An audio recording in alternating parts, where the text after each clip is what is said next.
Can we check? Is it working? Yes, it's better? Okay. Hello, everyone. I'm sorry for the delay in starting up.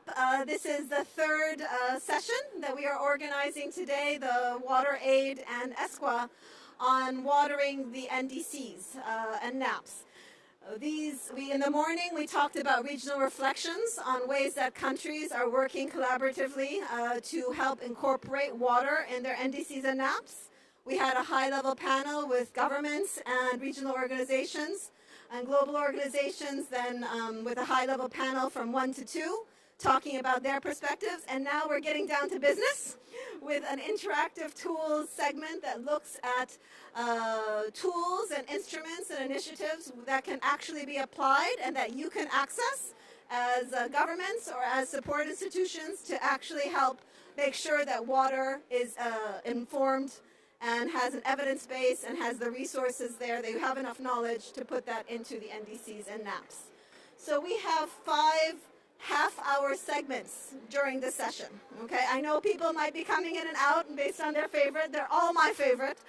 We will have the first half hour, we'll talk about the Water Resilience Tracker by Agua.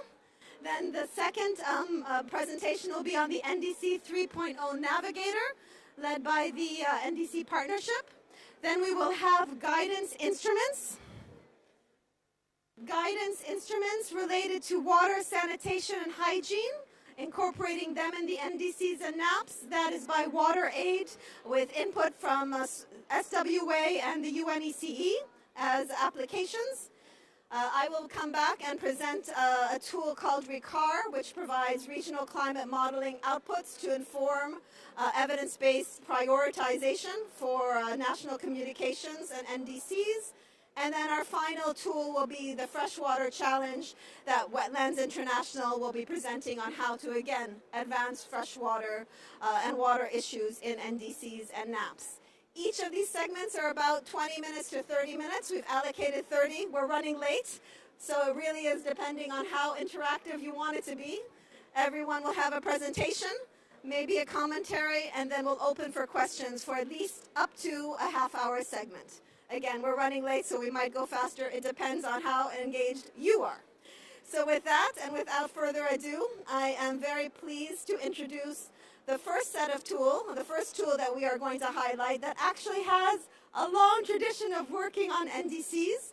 It is the Water Resilience Tracker set up by Agua. We have with us Idris Mariar, Director of the Water Resilience Tracker at Agua, who will talk about the tool, not only is it now, but you've been using this tool even when the first initial sets of NDC were prepared to make sure that water was part of the conversation. So we're looking forward to hearing about it, and I turn over to you again to present, and I can help you moderate afterwards the discussion if you need assistance, or it's over to you.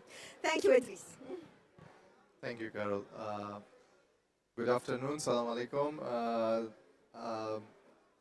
Thank you for coming, and it's a pleasure to be part of this session and presenting the Water Resilience Tracker, which is, how would I move this? You need the presentation, please? Can we have the presentation?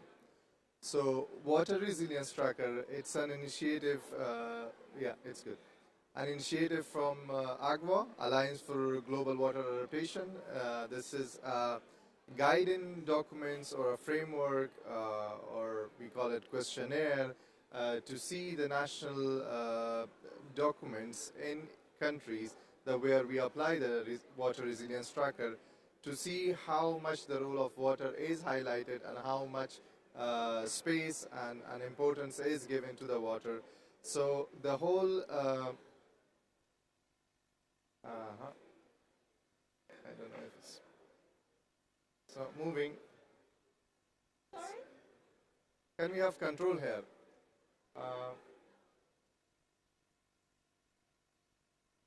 Yeah, that's good. I will call you to next.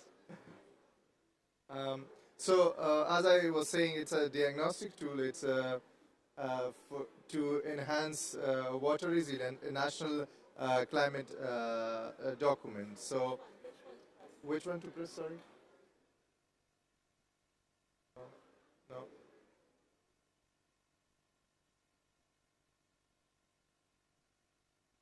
I can tell you and then you can next.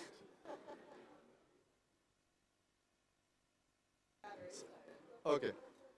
So just to kind of sorry for this. So as I was saying, it's a tool to enhance water resilience in the national climate document. So what we do with the tracker, first of all, we apply the tracker at the national level on NDCs, nationally determined contributions, the national adaptation plans, as well as other national documents, depending on what documents are provided by the government and what documents they want to see through the lens of the water resilience tracker tool or questionnaire.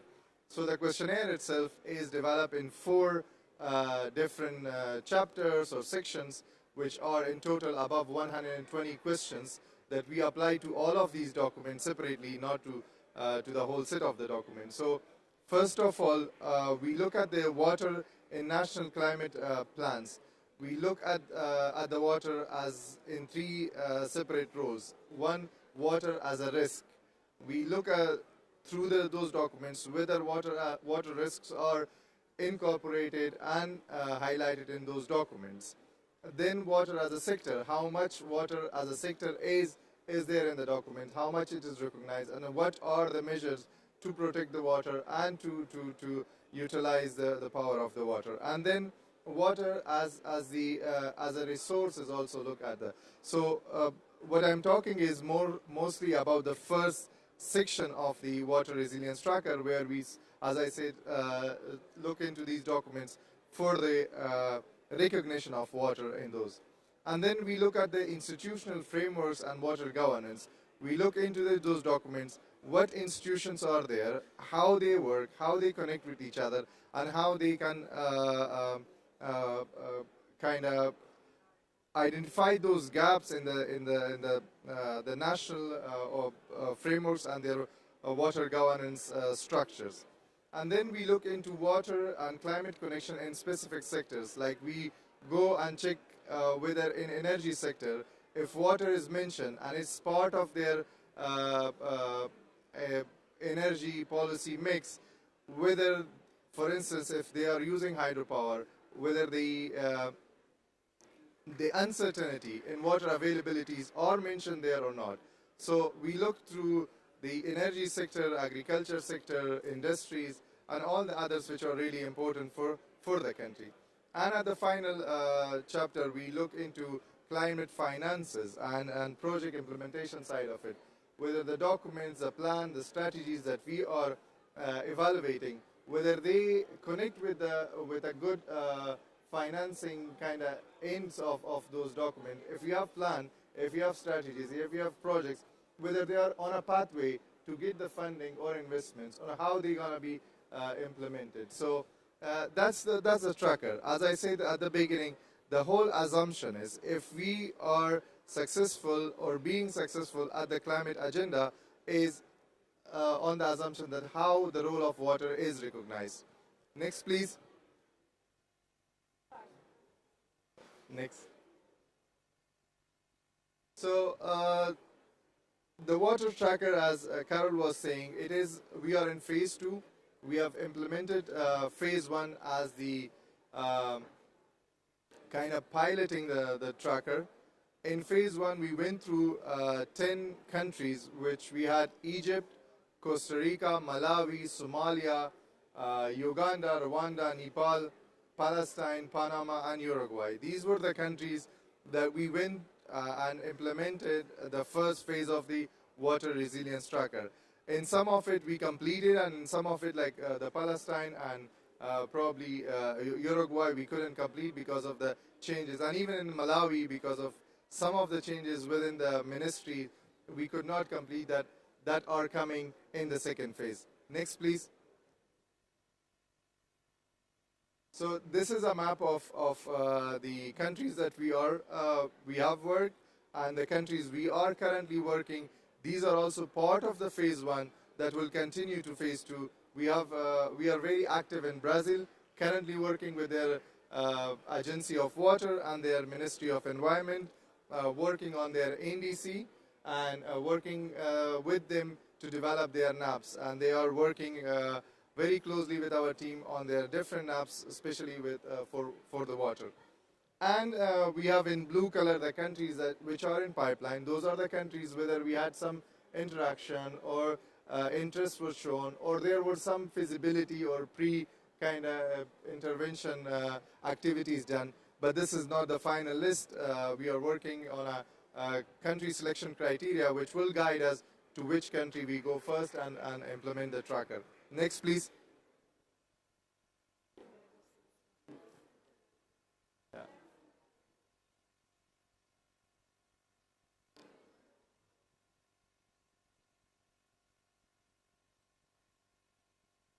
Is it working? Yeah. I hope so. Turn it this way. Okay. No, it has some range, I guess. Okay. Okay. Next. Oh, yeah. So as I was saying, there are good examples from phase one where we implemented the tracker. First, Costa Rica, which we are completely done in phase one. For Costa Rica, we have a quote from their Vice Minister of Water and Oceans. They said, we have been able to work with the water tracker tool to enable us to make an assessment that will help us improve and align the different climate plans in Costa Rica and develop bankable, water resilient projects and support our Paris commitments. So the result of the phase one implementation of Costa Rica was the revision of National Adaptation Strategy and the National Water Resources Plan. So after the implementation of the tracker, what happens once we apply the questionnaire or the framework, countries see what are the synergies in their plans, what are the gaps there. So based on those, then the tracker recommends the tool and the guidance document that will support their plans and strategies. In Brazil, we are actively working now, as I said, with their Agency of Water, with their Ministry of Environment, and the outcome would be, the result of the tracker would be to support the revision of Brazil's NDC and the creation of their first NAP for the water. So in phase one, we were only a small team with a limited number of colleagues and limited funding. But now in phase two, we have joined forces with 3 more institutions, which are IMI, Diltares, and ARUP, where all of us, 4 of us, are partnered for phase 2 of the Water Resilience Tracker. So what we will do in this phase is to further develop our questionnaire or the framework. The plan is, with the support of these organizations, we go more in-depth after the analysis. Once we do the assessments, what we do, once we find the synergies and find the gaps, then it comes to how deep we can go with the country, how much we can support their climate agenda. So that depends. Initially, we are thinking of 2 tracks. One is the technical assistance. If we find a gap and there is capacity assistance needed, we can come in and work with them on the capacity building aspects of the country. If they do not need that, or they need the capacity building, plus they need a technical assistance just to go through a process and complete a document or complete a plan, we will be there. Because with the EME's experience on research and their teams on the ground and their geographic coverage that they got, with Roop and Diltares' energy engineering kind of technicalities, and with Agua leading that, it is more of a team that we are very positive that we can help in a lot of areas that we couldn't before as in phase 1. Yes, as one example could be that Diltares recently developed a document, training document with the GCF, how to develop a concept note for water projects.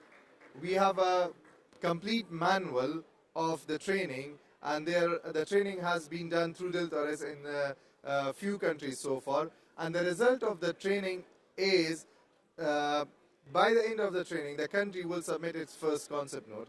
And that concept note will through all the GCF, for instance, stages and procedures, and and will be to the level that GCF wants it, because the training, the documents, and the material are coming from the GCF and develop with those. So that's the one of the examples that Water Resilience Tracker can bring.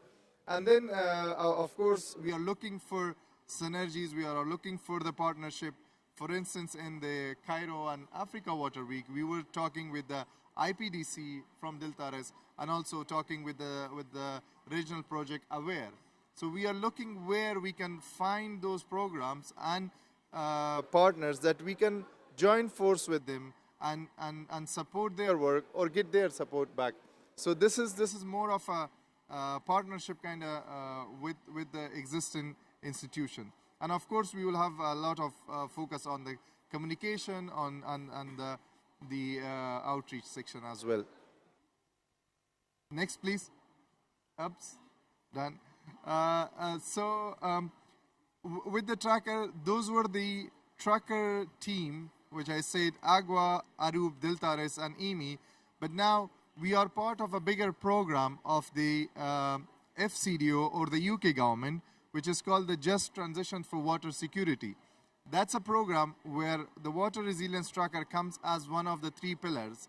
The two other pillars are Resilience Water Accelerator, Alex is there, and Fair Water Footprint that we are working with them. So if we go through all of the two other programs, one in general terms that I'm not an expert on it, is working towards the bankable project, towards bringing finances for those projects of water that they could not get funding support. So how our work can supplement each other, we will be working on the policy and the governance side, where the water aid, the Resilience Water Accelerator will be supporting those countries with the list of the project that we will hand over or work with them so they can find the investment and funding. And the Fair Water Footprint, it has its own mandate, and that will be also part of us. What is really interesting here is that I have to say that first, all the three initiatives or the work stream will not be in all of the countries that we go, but we will try to be in at least 3 or 4 countries for the first year of the implementation, because each of these programs are big and they have different criteria for each country. So we cannot take Fair Water Footprint, for instance, in a country that they don't have a good result for them. So that's where we are looking, and the countries will come later, that which are the countries that we are thinking to go first. So this is the bigger program that we have. And the donor, as I said, it's Foreign Commonwealth and Development Office, FCDO of the UK government. So this is a program of £40 million that is divided equally between the three initiatives. And we have the Inter-American Development Bank, IDB, in Brazil. Our current work is financed by the IDB, but later on it will be also converted to the FCDO funding. So this is discussed. So these are the countries in the pipeline. We are looking at Central Asia, where probably we will get another funding support from the FCDO, another track of it just for the Central Asian region. We have Mongolia, Yemen, Colombia, Kenya, Malaysia, Vietnam, Central African Republic, Chile, Argentina, Morocco, Ecuador, Spain, USA, and all these countries in the list. It's not necessary that we will go to all of them, but there were some connections or some interest from those countries or some meetings, and some progress was there in phase 1 before we start the phase 2. So what we currently are doing is, so the intention of this presentation was first to give you a snapshot of how the tool works and where we are now in phase 2. So for now, till December, we are mostly working as on our mobilization phase, where we work on our work plan, we are result framework kind of polishing, governance structure. Because of the multi-partners that we have, it's really important to have those documents and tools in hand. So governance structure, recruitment and onboarding is going on. We actively started the phase 2 in August this year. So till December, that will be more of a mobilization, and in early next year, we will be jumping into the countries and applying the phase 2 of the tracker. So that's all, I think, from my side. And if there's any question, happy to answer. Thank you very much, Idris. Very much appreciate the outline. I'm sure there's questions on how they can access these umbrella services.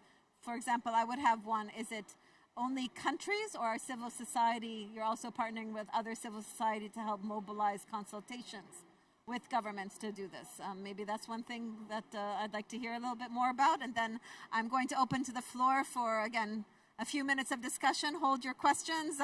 But if you have a question, I'm going to ask you to introduce yourself, and then Idris can follow up if you have a specific question. But something about engagement and national community-based, how you help with that. Thank you, Carol. So I had to mention this earlier, that phase 1 was more on the national level. We were working on the NDCS and National Adaptation Plans or the National Water Policy or Strategy. But this time, for phase 2, with the national documents, we want to go more to the regional and provincial level. So it's not only horizontal kind of covering of a country, more vertical, because most of the time the local governments, local entities are not aware what's happening at the national level. So that's also happening as the deep dive that we are calling for the phase 2. In terms of bringing the civil society and the partners, that also comes as the stakeholders that we are looking. But initially, once we go to a country, it's really important to start working with the government, and through them, then we will find the national partners, civil society, youth. I don't know if you were part of our session in Cairo. We had the youth and civil society delegation sitting with us and talking about the trackers. So these are the kind of 2 entry points that we are thinking to fully utilize when we're working with the government. Yeah, and that's exactly what we've been talking about today, water as a connector, and trying to ensure that it's not only connected between sectors, but across communities, and using and leveraging these resources as an umbrella that also brings in other partners is very important. Are there any questions for Idris? Maybe an application, you heard about Brazil. Sorry, the other one was Brazil and not Nepal. Any specific country you'd like to hear about, or any questions that might be from the floor on the resilience tracker? Or any country that you think might be a good space for the tracker to go and kind of work with them, that's also most welcome. We are just an email away. I said we have a list of those countries that were listed as potential or pipeline, but we are welcoming more countries to be referred or to reach out to us so we can work together. Thank you. All right. Yeah. Well, thank you very much, Idris. I very much appreciate it. We're setting up for the next one that will be on the NDC Navigator tool. But just as we hold up, can you explain what AGWA and the Alliance for Water is? Maybe some people in the audience don't understand the network that you create. Alliance for Global Water Adaptation, it's AGWA, and it is a team of we have a very small team, by the way, in our headquarters. It's John Matthews, which is really famous in water resilience fair and climate change, and we have Ingrid, who is also with us. But it's more of a network of members that are above 2,500 people are members to the AGWA, and they contribute to the AGWA's work. And we have a board of directors, and those are the people in a bigger stage decision makers for us. Yeah. Thank you, Carol. Thank you very much, Idris. I appreciate it. And that's tool number 1 for watering the NDCs. Thank you very much. We're going to have a presentation by the navigator here, but we're having some technical issues. It's not yet up. Okay. Julie? Okay. I'm going to jump the line then. Just if you can all just be patient for 1 minute.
me just introduce you. Okay. Got your bio. I'm sorry, I didn't have it before. While they're setting it up, do you want to fill up some time on what is the NDC partnership? Just as, because I'll put it up when it's ready.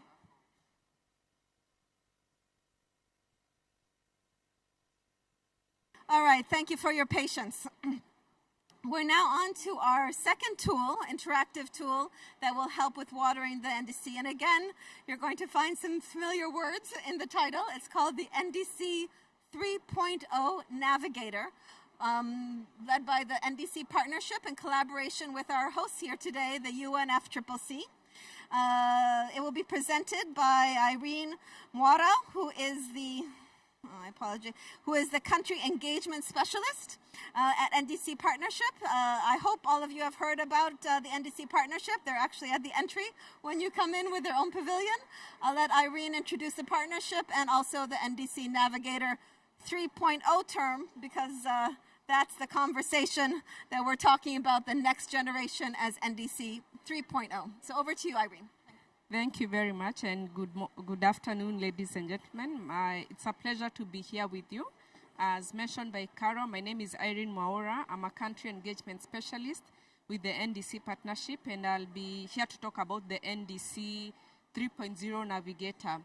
But before I start talking about the Navigator, let me briefly highlight what the NDC Partnership is. So the NDC Partnership, it's a global coalition that brings together more than 200 members, drawn from developing countries, institutional members, and also associate members. We are currently operating in over 100 countries, but we are a country-driven coalition. That means that for us, we act based on requests that come from government, more so from developing countries. So this is in relation to either NDC update, technical assistance, issues to do with access to climate finance, just to name a few things. And also, as a partnership, I'm happy to note that we have been receiving requests from governments, especially related to water, considering that this event is on water. And we are encouraging more governments, especially to submit sector-related requests that are tied to water and are cross-cutting. So let me Navigator. It was launched during the recent SBs, SB60 in Bonn, and it's a tool that's that supports countries as they are developing their NDC 3.0. So as you all know, that countries are supposed to submit their NDCs by February of 2025, and in order to be able to submit ambitious and really implementable NDCs, they do require support from different partners. Some are present here. And for this tool, it was developed jointly with, among other partners, UNFCCC, UNDP, WRI, just to name a few. And it's easily accessible online. I was hoping today we'll do a live demo. I take you through the tool in terms of what it has on offer, but it's not going to be possible. So in terms of the Navigator, it has various sections, but what we do is encourage countries that when they're starting to use the Navigator, they first of all start by looking back. What have they achieved? What have been the challenges? What have been the opportunities? And this reflecting back will help to inform them in terms of what are the next steps that they should take, and also looking at what are some of the tracks that they should be able to adopt as they're going through the tool. So in terms of looking back, countries can actually look at, it's more of a question and answer, like you just tick a box, and once you finalize going through the looking back, it will show you which route or track a country can actually continue to look into or follow through to see what do they need to do. And in terms of the routes that the NDC Navigator presents, there are actually 7 routes touching on different issues, and this is is aligned with to enable countries to reflect back on the global stocktake, the first global stocktake that happened last year, and also to enable them to raise ambition. So the first route that a country can look into is called aligned to the Paris Agreement temperature goal. That is the 1.5 degrees Celsius, and also aligned to the Paris Agreement goal on global goal on adaptation.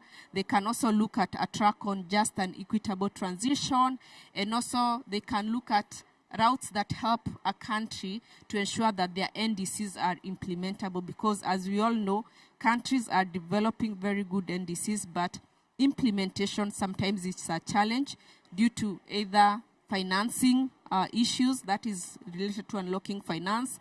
There is the technicality and sound and sound and transparent documents, that is like policies, regulations in place, being able to identify the policy or the needs that they have, and also looking at how do they mobilize like all of government and all of society. But narrowing down to the aspect of water, they're aligned to the Paris Agreement global goal on adaptation. If a country is to follow that pathway, they'll be able to get specific information related to water. So it's not like a standalone water theme, but there's a lot of water mentioned, including like the first opportunities actually on water. So a country can actually follow that. In terms of navigating the next generation, as I've mentioned, there are routes, but there are also opportunities. So these opportunities kind of provide a guide, not a prescriptive guide, but basically like to, give the country's representatives like a path or a platform to start off from in terms of what are some of the things that they should pursue. And we've noticed that especially when it comes to water, issues of financing is a big challenge. Secondly, when it comes to when it comes to transboundary water, it's also a challenge in terms of how do countries actually manage cross-boundary water.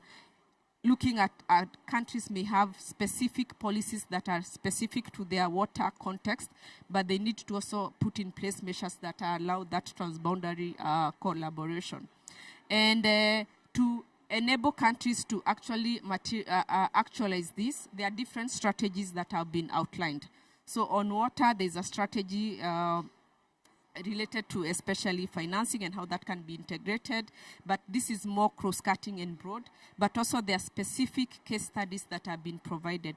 And these case studies kind of show what other countries have been able to do as part of integrating various aspects of like different sectors, either it's water, forestry, nature-based solutions, etc., into their NDCs and how they've been able to implement that. So as the NDC partnership, together with other organizations that have been involved in the development of this tool, we do hope that by countries following these case studies or learning from these case studies, they can be able to improve not only their NDCs, but also their national adaptation plans. And finally, the tool also has guidance and a lot of resources. We know that sometimes one of the challenges countries may have is that there's a lot of information out there, but maybe they need somewhere, a joint or like a joint place where they can access this information. So we have like a lot of resources, and we encourage partners present here that if you've got any additional information, please feel free to reach out to us so that it can be added to the platform. And finally, maybe I'll give an example, especially in terms of alignment with the Paris goal on temperature. So if you're exploring opportunity for each route, you can look at things to do with like the setting of the targets, ensuring NDCs are informed by science. We know sometimes that is a challenge, especially with countries that don't have GHG inventory systems in place. So they may not be able to set maybe very ambitious targets because they don't have that information. Also exploring sector-specific opportunities, and this is where the water sector especially is more relevant. But other than that, it's important to know that water is not a standalone issue. It's a cross-cutting issue. It cuts across different sectors, including health, education, agriculture, name it. So it's important to look at it from that intersectionality angle, but also being cognizant of the fact that water is part of the nature, it's part of the ecosystem. So how do you ensure that it's integrated as part of that, especially when it comes to nature-based solutions? And as I mentioned, we encourage partners to continuously share information that can be used to improve the tool. So that this can be in reference to information, documents, research papers that have been done, but also in terms of other tools that are existing. I didn't get, apologies, I came a bit late, so I didn't get the name of your tool. So water resilience tracker. So that can be added here in the navigator such that countries that are looking at water as a theme that they want to really follow through, they can also refer to your tool. And finally, in terms of the NDC Navigator, apart from also helping countries to, provide information and inspiration, we are encouraging all countries, especially to submit requests to the NDC partnership through the global call for NDCs 3.0 and LT-LEDs, and we encourage them, especially on thematic areas, specific thematic areas like water. They mentioned that as an area that they would like to explore further as part of the request. So the requests are usually submitted by ministries, ministry, for example, in charge of environment or in charge of climate change. And when we receive that request, we normally circulate it to our members. Some of you are present here. I think WaterAid is one of our members. So, and upon receiving such requests, then they can confirm funding for such requests, and then they can support the country to action that request. And a member can also say, as a member, we want to maybe support a water truck. So the members are free to do that. And this is the global call, so it's already ongoing, and we really hope to see more countries and more members supporting, more countries submitting requests and more members supporting those requests. So I won't deep dive into this. This is still about the NDC call. But just to conclude is that the NDC 3.0 Navigator is a very interactive tool, and I encourage all of you to go to the website, search for NDC 3.0 Navigator tool, and you can be able to follow the different tracks or routes, and you can be able to see the guiding questions that are there. There's a lot of information that is going to enable countries to develop very strong NDCs. And also that information can be used, of course, to inform the development or updating of NAPs in case a country is working on that. And finally, feel free to reach out to the NDC partnership through the contacts shared there. And let me pause there for any questions. And apologies for the technical mishap earlier. I wanted to do a live demo. Thank you, Irene. Yes, we were hoping to have some more interactivity, but we are still going to be interactive by having any questions. One of the things I'd like to highlight is recently, in September and October, there were NDC 3.0 forums organized by the NDC partnership with UNEP, UNDP, and host countries. ESQA, we organized the one with you on the MENA region. And this NDC 3.0 tracker was one of the tools that were NDC Navigator, my apologies. The Navigator was one of the issues addressed that countries appreciated also as they prepare their next round as well. Are there any questions for Irene that we can help identify? You do have, it disappeared, the QR code that can help also access. And like Agua, NDC Partnership is here. And I highlight that both these organizations have been here for the long run. I mean, this is not like their first ride with this round of NDCs. There's experience there that builds, that draws from the lessons learned of not having water well represented before, to make sure that we ensure that water is systematically addressed in the next round of NDCs. Are there any questions for Irene that could be fielded? Yes, Paula. Introduce yourself. Hi, I'm Paula Martinelli from Wetlands International, and I was wondering, after a country, for example, if they this month submit to ask for support and on the NDC, how long will it take, in time frame? Would it be ready by February because of the deadline? Mohammed said there's no one that will be ready by February. I don't want to quote what Carol has mentioned, that Mohammed Said mentioned that the NDCs may not be ready by February, but we are hopeful that countries will be able to submit at least Not all of them, but maybe a few will be able to submit by February 2025. Already we know that the UK has submitted its NDC, I think Brazil also, so it's our hope that they continue to submit, yes. Thank you. And that's why let's not be fatalistic about this. I mean, we are already November, and again, the ambition is to have this done by February, by the end of February, the next round. However, the intention is that the NDCs can all be compiled together on the mitigation and adaptation side so that the UNFCCC has time to calculate come June or so what will be the global ambition so that at COP30 in Brazil, we will have a better idea. So just because countries have not started, there is still time to avail of these tools and have evidence-based approaches for the NDCs. I know it's November, December is coming close, but the expectation is very likely not a lot of countries will hit that February deadline. We'll see if there's a negotiated outcome here at the negotiations that extended, but if it's by June, it's still very worthwhile because that will help to make sure it's part of the calculations for the discussions that will be happening at COP30. Anything else you wanted to add? Because I know there were some figures also that the NDC partnership was generating with some countries needing more assistance. Anything more you want to add, or no? Okay. All right. And just to highlight this again, between the Resilience Tracker and the NDC Navigator, the least developed countries need help, okay? Climate finance flows globally from public sources, 7% of the global public finance flows. So really the least developed countries, those that in fragile states can take advantage. These are the ones that can take advantage of these tools because they really need to prioritize water. Often it's water scarcity, drought, desertification, migration, these other stressors. And with that, these tools can help articulate that so that flows can come. Financial flows will not come if the NDC is not clear. So again, to highlight the importance of these instruments for moving forward. Any questions from the floor before we turn to the next interactive tool? No? Okay, thank you so much, Irene, for your intervention. Thank you. Thank you.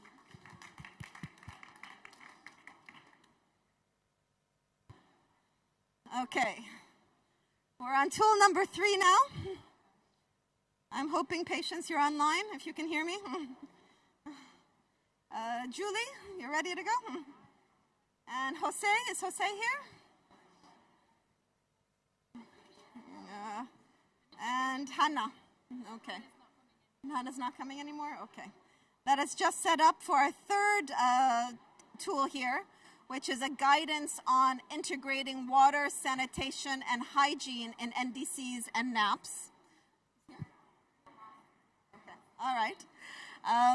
This is a tool actually led by our colleagues at WaterAid, who will be presenting, again, guidance on integrating water, sanitation, and hygiene in NDCs and NAPs. Julie Henry is a senior campaign manager at Climate WaterAid. She's here in person. And I believe we have Patience Mikuro online. Yes? Okay, so if we can please have the online connectivity for the speakers. Patience is the lead policy analyst and for water security and climate resilience at WaterAid down in South Africa at this point, so she couldn't join us today, and we are just making sure that the connection is there. As we're taking care of the technical difficulties, the technical issue, Julie, do you want to just introduce a little bit what WaterAid is? And Jose, we have one more person coming in. Jose Gesti, he's a senior advisor at Climate Action at SWA as well. There we go. There's Jose, just on time. Jose Gesti is senior advisor and Climate Action at SWA. So while we're getting patients online, why don't you explain a little bit what WaterAid is, and then we'll get set up for the next session. Jose, please. Thank you. Hi, everyone. Perfect. Hi, Patience. We can all see you. So thank you so much for attending the session today. I'm accompanied by Jose, and we are very much delivering this session on behalf of 4 partners. So we have the Stockholm Environment Institute, SEI, SWA, represented by Jose, UNECE, and myself. And we also really wanted to thank all those partners for making this session possible, because we have managed to align on some recommendations across 4 organizations. So we're very pleased to be able to share some joint thinking here.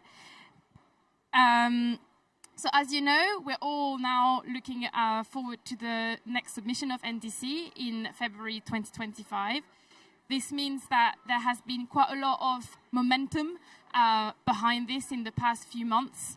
And this has notably translated into a number of analyses being conducted by several organizations, looking at how well water, sanitation and hygiene has been integrated in those documents. This has been a very useful exercise to actually identify progress that has been made over the past few years, but to also identify the gaps and where we still need to put our efforts as we all help inform the next revision of the NDCs. And this morning we actually held a number of regional reflections which are very aligned with some of the recommendations that we will be presenting. So the purpose of the session today is threefold. So we will present an overview of the scope and the findings of those 3 analyses and studies. We will also then share with you the joint recommendations that have come out of those 3 analyses. And then very briefly, we will also present to you one of the tools that WaterAid has been developing to help inform the integration of WASH in the next round of NAPs and NDCs. So, without further ado, I think I pass on to you, Jose. Thank you so much, Julie. Great to be here, and thanks for coming to see the results of our studies. As Julie was explaining, the last COP28 was really changed the momentum as it called for increasing the ambition of both NDCs and national adaptation plans. So it's that has made several organizations very curious to try and understand how is currently water supply, sanitation, hygiene, transboundary issues already incorporated or not into in both nationally determined contributions and national adaptation plans. So what we want to say is that, as Julie was explaining, it's 4 organizations working in different studies, but we've been coordinating ourselves. We've been having coordination calls to understand how we were advancing, whether our hypotheses were being confirmed by data or not. And what you see on the screen is these 4 organizations, as I say, working together, coordinated manner to release these 3 studies. The first one is that we are showcasing here is one by the Stockholm Environment Institute together with us in Sanitation and Water for All. This is a study that has had a focus, the geographical scope is global, but it has a thematic focus on sanitation. So we've been looking at how sanitation is reflected on national adaptation plans and NDCs. At the same time, UNECE has been leading on a similar complementary study that has been looking at how transboundary water management and cooperation on one hand, and also how water supply, sanitation and hygiene are incorporated in climate policy, both NDCs and NAPs.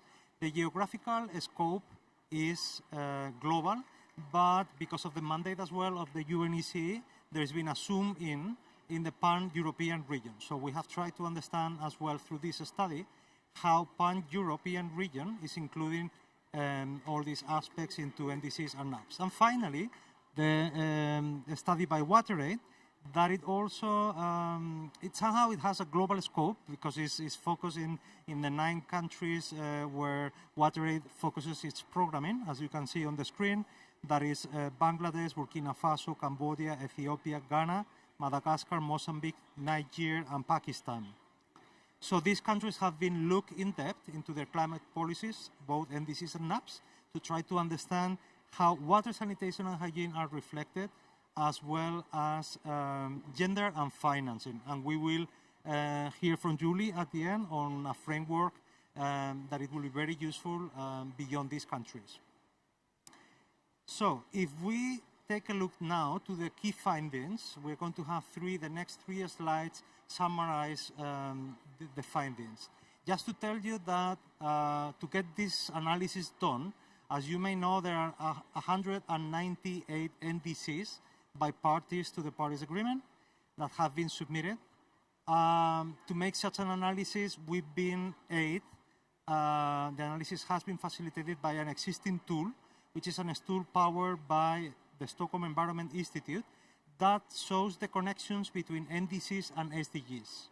It is thanks to, say, the Stockholm Environment Institute that we've been able already to utilize this database to understand the scope of how targets 6.1, SDG 6.1, 6.2, and 6.3 are included into NDCs. The result is what you see on the screen. You see a lot of red.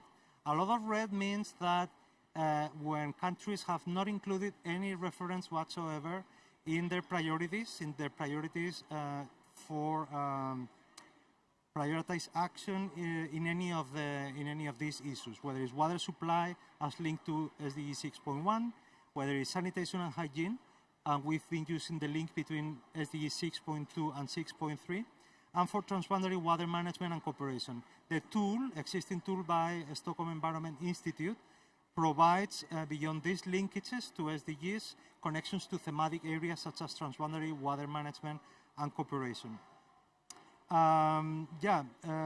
This has confirmed a little bit what we thought.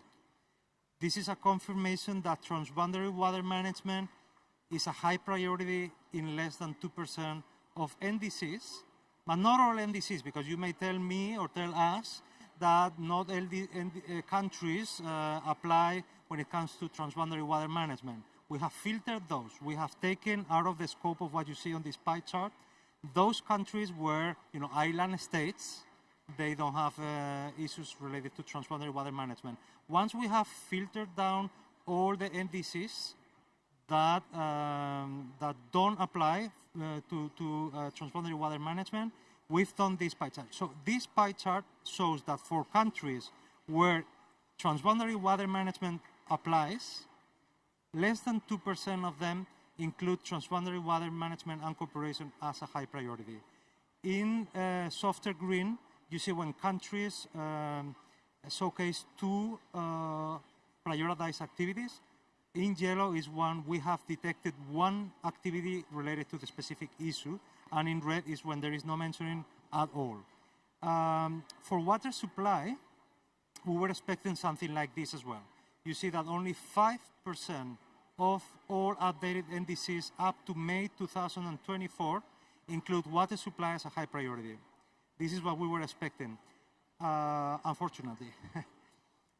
When it comes to sanitation and hygiene, we've seen something that we didn't expect to see, which is that actually sanitation and hygiene seem to be better reflected, as you can see on the screen, than water supply in NDCs. And we think that this may be also because of the way that we've done the analysis. You see that this is a connection between SDG 6.2 and 6.3. 6.3 actually includes a lot of issues related to water quality that could be debatable whether they should be part of the pie chart on water supply, as water quality obviously is a major issue as well in relation to water supply. But yeah, this is what you see on the screen. I don't think this is good news. I think there is a lot of work to be done, and that's why we will elaborate into the joint recommendations and a framework by WaterAid on how to try to work on this. We will elaborate on this later, but so far we keep it just on the findings. In the next one, thanks to the study by the Stockholm Environment Institute and Sanitation and Water for All, we've done a dive-in into how sanitation is actually reflected into nationally determined contributions. So here, thanks to this study, what we see is that if we look at all the priorities, overall priorities established by all NDCs globally, not just SDG 6, but all, we see that there are a total of 8,239 priorities established, of which 7% relate to SDG 6. Only 7% of them. But then, if we zoom in among those activities that relate to SDG 6 priorities, we see that when it comes to SDG 6.2 and 6.3, is only 168.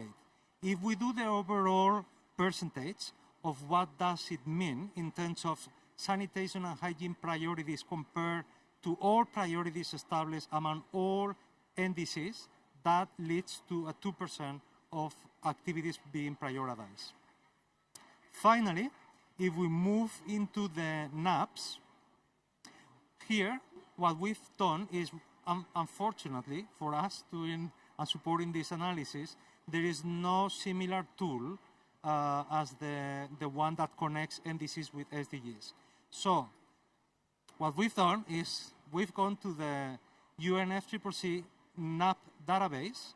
We have downloaded the 58 national adaptation plans that have been presented so far, and one by one, yes, one by one, we have looked at them to distill using the same criteria that the NDC tool uses before. We've gone one by one and distill how water supply, sanitation and hygiene, and transboundary water management and cooperation are included currently in the 58 national adaptation plans presented to the UNFCCC.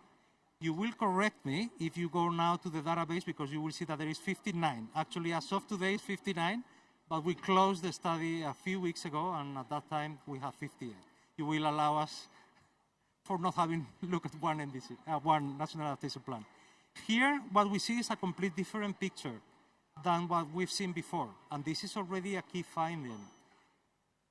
When it comes to national adaptation plans, and bear in mind that according to the Paris Agreement commitments, it is developing countries that have the commitment and obligation of submitting their national adaptation plans to the UNFCCC, while developed countries don't have such an obligation. It is therefore that when we've looked at these 58 national adaptation plans, they are all from developing countries.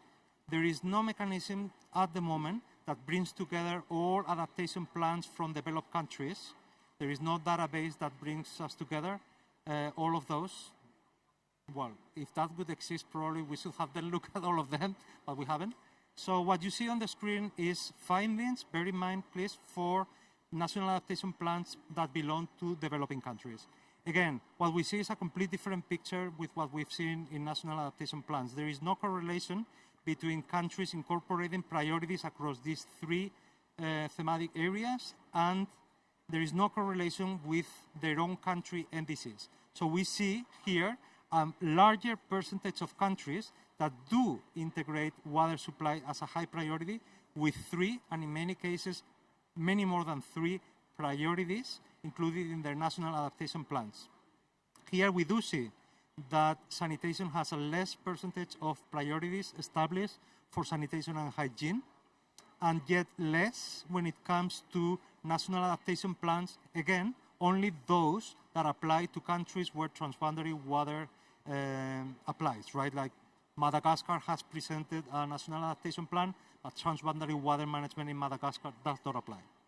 So here is what you see. Only 13% of national adaptation plans where transboundary water management applies have included priorities, high priority issues related to transboundary water management and cooperation. So this is a little bit of a synthesis of the key findings before we transition now into the next slide. Julie, let me just, here we are teaming up. Well, we are doing this together, right? But we're going to animate this by sharing a little bit the key recommendations. Before passing the floor to you, Julie, I wanted to share with you some overarching ideas. First, when we are interacting with those stakeholders that coordinate and manage the revision of national determined contributions and the formulation of national adaptation plans, well, specifically for NDCs, sometimes we hear and we are told that adaptation is an optional component of NDCs. That's what we are told, that it's an optional component, and it's true. adaptation is an optional component of NDCs. But the truth is that 81% of NDCs include adaptation. And this is important for us when we interact with those stakeholders, convening right now the revision of NDCs. If we are told that adaptation is optional, we could say that it's of big interest specifically for developing nations to make sure that national determined contributions include a strong adaptation chapter. Not only a strong adaptation chapter, but there is a good correlation with priorities established as well in national adaptation plans. Another point that we wanted to highlight here is that as of COP28, when it comes to setting priorities for adaptation at the national level, we have a very important framework, which is the UAE framework for global climate resilience. This framework gives us a very good idea of how countries should be considering priorities across 7 thematic areas. We will remember that water is the first target of the UAE framework for global climate resilience. So let's make sure in national consultations that we make sure that we highlight how important it is to set priorities around this area. Not only that, because water will be a cross-cutting issue that intertwines with all the thematic areas of the UAE framework. Water and health, water and food, water and infrastructure, water and poverty alleviation, water and everything. And then, before passing you the floor, Julie, we wanted to emphasize as well, we are here discussing the importance of integrating transboundary water management and cooperation, sanitation and water supply into climate policy. But please, let's not forget that the other way around is also very important. We need to bear in mind that climate needs to be integrated in transboundary water management policies, in sanitation policies, and water supply policies. So this is a bi-directional work that water stakeholders need to be mainstreaming. We need to work with climate stakeholders to integrate these thematic areas into climate policy, but we need to refer back to our own, the policies that we are more familiar with. Water stakeholders, it is our due to bring climate change into all those policies. And then I pass it to you, Julie. Thank you for the remaining two recommendations. Yes, thank you. So just going through some of the 2 remaining recommendations. One is to promote consultative and inclusive stakeholder engagement, and you've already started talking about this, but not only across sectors, which is obviously very important because there are a lot of co-benefits having water integrated well in those sectors, but also with women, with communities, with rights holders, and making sure that everybody is around a table and have a say in what interventions should be prioritized in the next NDCs. And then finally, the last recommendation on this as well was around financing. And for financing, we mean costing all the interventions that are in the NAPs and NDCs so that we get a good sense of the financing need to fully implement the NDC, being very clear on the conditional and unconditional funding so that we get a good picture of the funding gap, and then using the NDC as a financing document to go and identify financing partners to implement it. I will complement as well. You may see on the slide that we have a point on leveraging cooperative implementation frameworks. And here what we would like to say is that when we're going through the revision of NDCs and formulation of national adaptation plans, let's bear in mind that, for example, in the case of transboundary water management, there are agreements already in place among riparian countries that could be now, with all the information we have on how water is an untapped opportunity for mitigation or obviously for adaptation. So there is an opportunity to revise existing agreement between riparian countries. In terms of water supply, sanitation and hygiene, I'm coming from a big partnership, sanitation and water for all. So let's leverage already on these 16 partnerships and frameworks to build on those, to team up, to think together, and to support each other at the national level as necessary to integrate water supply, sanitation, and hygiene. Also, in the Pan-Europe region, UNECE and WHO lead on the protocol on water and health. This is a legally binding agreement that it's also an extremely useful platform to bridge commitments made under the water and health protocol with priorities established both in national adaptation plans and in nationally determined contributions. Actually, we haven't discussed this as part of the key findings, but we've been analyzing as well priorities established and targets established by member countries of the UNECE WHO protocol on water and health, and we haven't seen a correlation between climate targets established under the protocol with priorities established with national adaptation plans and NDCs. So at the moment, let's try to bring together and coordinate better in terms of aligning the priorities, the climate resilience and mitigation priorities. And then finally, when it comes to transboundary water management, we have the Convention on the Protocol and Use of Transboundary Water Courses and International Lakes, better known as the Water Convention. There is a climate task team as well that serves as a good platform where advice can be given to transboundary organizations and river basin organizations on how to integrate both adaptation and mitigation in national determined contributions and adaptation and climate resilience in national adaptation plans. Back to you, Julie. I think I covered mine already. You covered? Yeah. And the framework now? Yes. Thank you. So just for the last part of this presentation, give the clicker, oops, perfect. With WaterAid, so based on the analysis that we've done across our 9 countries, we have then been identifying criteria that we think are necessary for the good integration of WASH in the next iteration of the NAPS and NDC.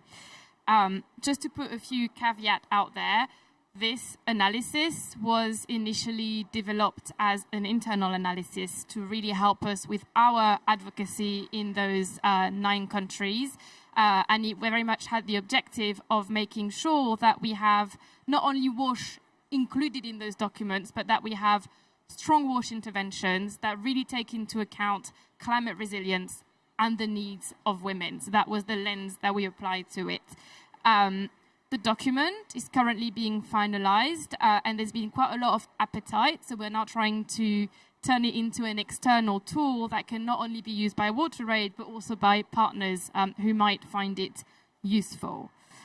So I am going to pass over to Patience, who is online. So I would recommend that if you're not wearing your headphones, you put it on so you can hear her presentation. And she will talk through the four criteria that are on the screen. Patience, over to you. Great. Thank you so much, Julie. I guess one of the disadvantages of not being in the room is that you get squeezed for time. But thank you so much for the discussions that went on before me. And yes, as Julie has mentioned, we did an internal analysis of what it means to have WASH within NDCs and NAPS. And I guess the question would be, how do we advance the conversation with country governments on starting to increase the ambition when it comes to having WASH integrated? And as been mentioned throughout the day, even starting from the regional reflections, Madagascar especially mentioned something on consultative and inclusive processes around developing NDCs and NAPS. And that is one of the first criteria or one of the first elements that we thought would be important when we start thinking about WASH. It's a social right that people should be part of. It should have explicit consultation with civil society organizations, rights holders, a scope of everyone who should be involved in elements of water sanitation and hygiene should be consulted. This might mean having a stakeholder engagement plan developed prior, or having identified a set of delivery partners that will help you in terms of implementing those WASH identified projects. So that the consultative and inclusive element is very important for setting the right tone, making sure that the needs of everyone are captured in that first part. And then the second element is to ensure that we have gender responsive NDCs and NAPs. And this means that we know that climate impacts are disproportionate when it comes to women and girls. They carry the brunt of climate impacts when there's no water available, for example. Women have to make sure that there's enough water available for household needs as well as for their own hygiene needs. So there's a gender responsiveness that needs to be included with WASH interventions. So we also notice that WASH is a cross-cutting issue. It can be represented in several sectors, such as in health, food security, and so on. So one of the elements that we identified as critical is to have WASH interventions and outcomes clearly reflected in other boundary sectors so that we can see those cross-adaptation benefits clearly reflected in the NDCs and NAPs, and so push us towards more concrete and coherent NDCs and NAPs that speak to each other and are not siloed in their sectoral approaches.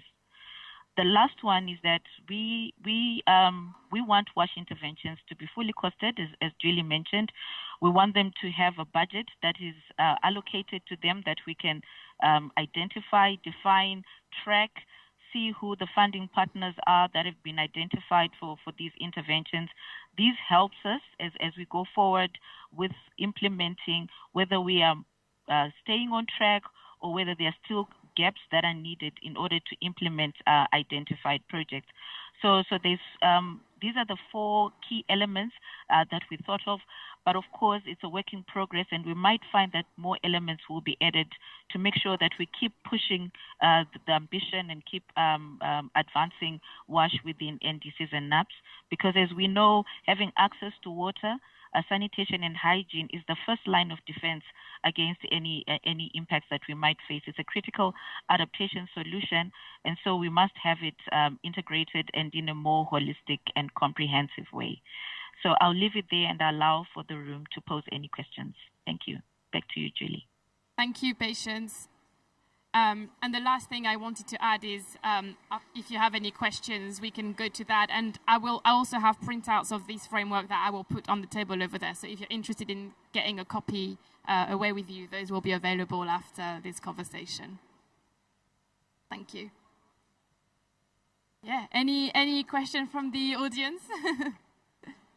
Yes, please.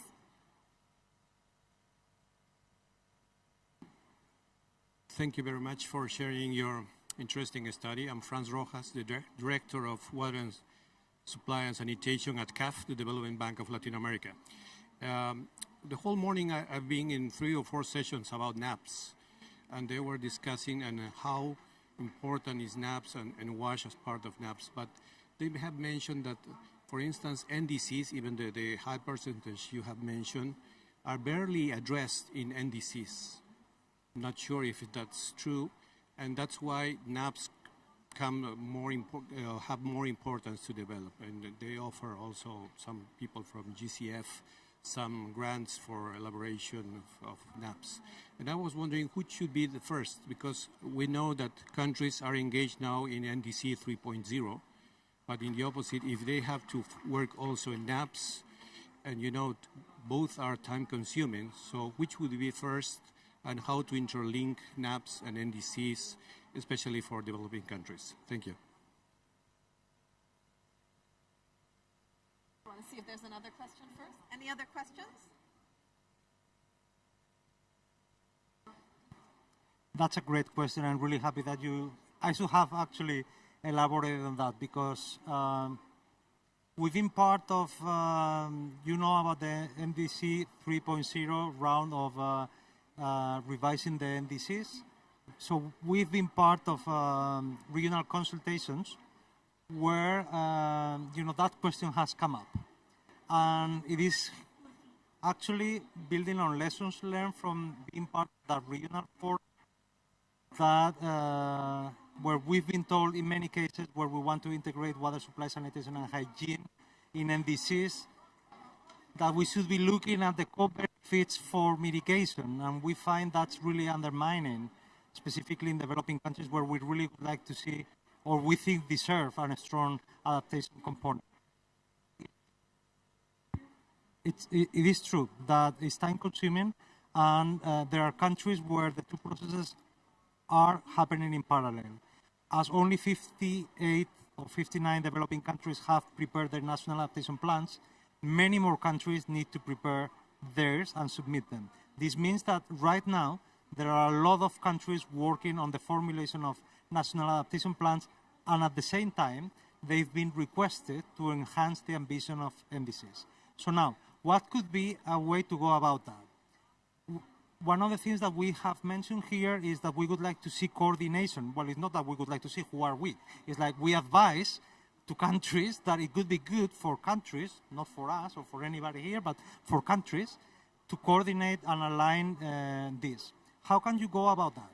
Well, the proposal is, if you are working in the formulation of a national adaptation plan, that is probably the place where you can go into all luxury of detail of activities and sub-activities, links with other targets, etc. You can really go into all depth there. We were emphasizing like having it with targets, costed, etc. Probably an NDC is not the place to go into that luxury of detail.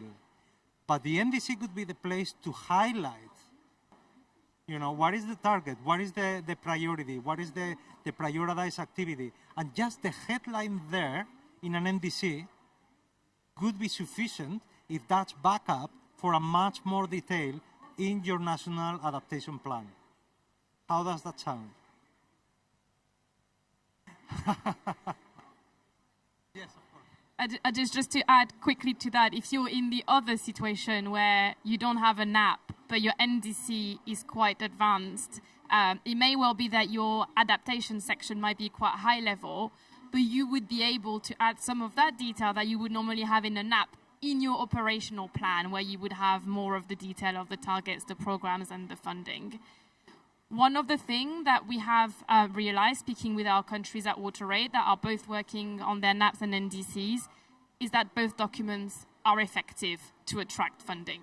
So if that's your purpose, whichever one you develop is a good one to develop, as long as you have strong programs, targets, outcomes listed in those documents. Carol, do we have time for another question, or do we need to wrap up now? Oh, I'll pass it over to you. I think we're good. Okay. Oops, sorry, excuse me. It's okay. Very insightful.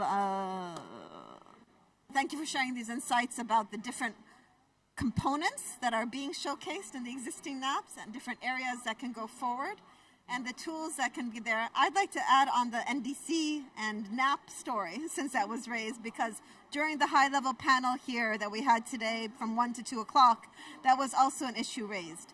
And the challenge also has to do with the negotiations that are going outside of these pavilions, somewhere else, where they decided that these NDCs are due by February. The NAP updates are due by December 23. And in between this year, December, there's the first time the biennial transparency, BTRs, transparency reviews are due. The challenge is that all of these have different members of governments involved. So regardless, the process of preparing a NAP should be, even if the report is not done, there's a process that leads in. So I would say make sure that the process is coherent with the process of the NDCs. And I'd be stronger than Jose here. You put in the projects. Put in the projects that talk about water and adaptation in your project portfolio pathways that are attached to the NDCs. Don't be nice about it. Don't be. Patience was talking about costing. We've had many workshops with the GCF and others about costing adaptation. If you don't have a water project there, and you don't have an order of magnitude budget that you need, and you don't have an ask, the multilateral development banks are not going to come. You can have a policy saying we have problems with water security, and we want 2 dams, but if you don't say I need $500 million for this over the next 10 years, they won't listen because the NAPs are not ready. And the NAPs are also technical. A banker, a financer wants something quick, a one-page summary that helps you explain what they can prioritize, and then they'll come in and ask for more information. So you want to put it on the agenda, and the way to get water on the agenda is by watering the NDCs. So I'd be much more aggressive as a UN or inside the UN system maybe, that we need to put it in. And don't forget there's adaptation communications as well. We sort of forget about these little communications that come up. It's also part of the Paris Agreement. You can attach it and make it into adaptation communication, all about water, all about agriculture, all about water and health. Attach it to an NDC, and that's part of the package that other development institutions can come out and see that that's your national priority to be able to move forward. So sorry, I had to ad-lib that because I'm one of those advocates for adaptation communications that people forget about, because there is a role, there is a tool there that was negotiated, and we should use that tool to advocate for water as well. So thank you very much to our colleagues at SWA, at WaterAid, and all the good work you're doing across. And patience, I miss you. I know we've been working on this together, but hope to see you. Thank you for being online with us. There you are. Thank you. Okay. Great, so I think we'll go over to our next interactive tool. Thank you very much. And the next one is going to be on climate modeling, actually. I'm going to invite to the floor with me, Jana, and I will be presenting this, if I can get the presentation on.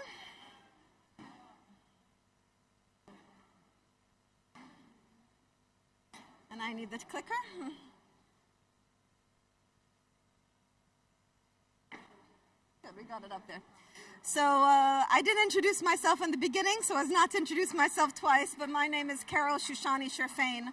I direct the Arab Center for Climate Change Policies at the United Nations Economic and Social Commission for Western Asia. It's basically one of 5 regional commissions that cover the globe that report to the Secretary General and the Deputy Secretary General. Our region covers the Arab states, from Morocco all the way to Oman. We are going to talk about a regional initiative here, and after I speak about a tool called RICAR, I'm very happy to have a beneficiary of our work from Lebanon, who's here, Jana Hassani, who's a climate adaptation specialist working on climate projects as part of the delegation of Lebanon here. And I commend you for coming and joining us under the very difficult situation that we are both having right now working in Lebanon. So let me introduce you, please, to the RICAR tool. If I could have the presentation.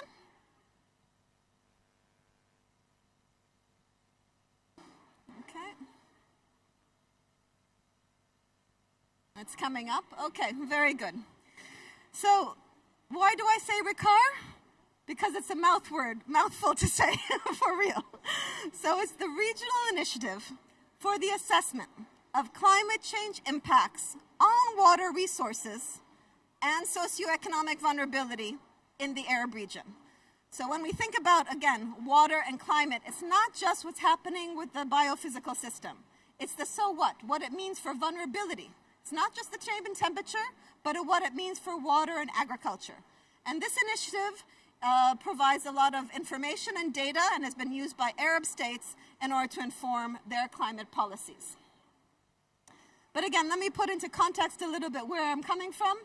Again, I mentioned ESCO as a regional commission serving Arab states. We work on socioeconomic issues, be it gender justice, economic, statistics, Agenda 2030 conflict, and I'm responsible for the climate change and natural resource sustainability, where our Center for Climate Change Policies is based. And in this center, we work on assessment, adaptation, mitigation, negotiations. We support the Arab group of negotiators here, finance and technology, tools and analysis, and RICAR falls into providing geospatial, science-based information, evidence to inform prioritization and planning on climate action. So what is the tool? I think we've all seen these maps, all the observed trends that we hear from the IPCC the observed change in temperature over time, be it for temperature and precipitation. We look at this globally and we see very easily in our region, it's more hot than other parts of the world. The IPCC does a great job. Their 5th assessment report, their 6th assessment report, identifying what are not the observed, the trends in climate change, but what is projected, what is going to happen, again, over the next decades and until the end of the century. Because we recall that the Paris Agreement is talking about keeping the temperatures well below 2 degrees Celsius by the end of this century, but what compared to the 1850s? I'm going to show you how hot it's been getting in the Arab region much sooner than that. But why we are doing this work is that this is how the Arab region is framed in global analysis. You can see these different boxes. It's all divided up. So when you do global analysis, they have averages that come out.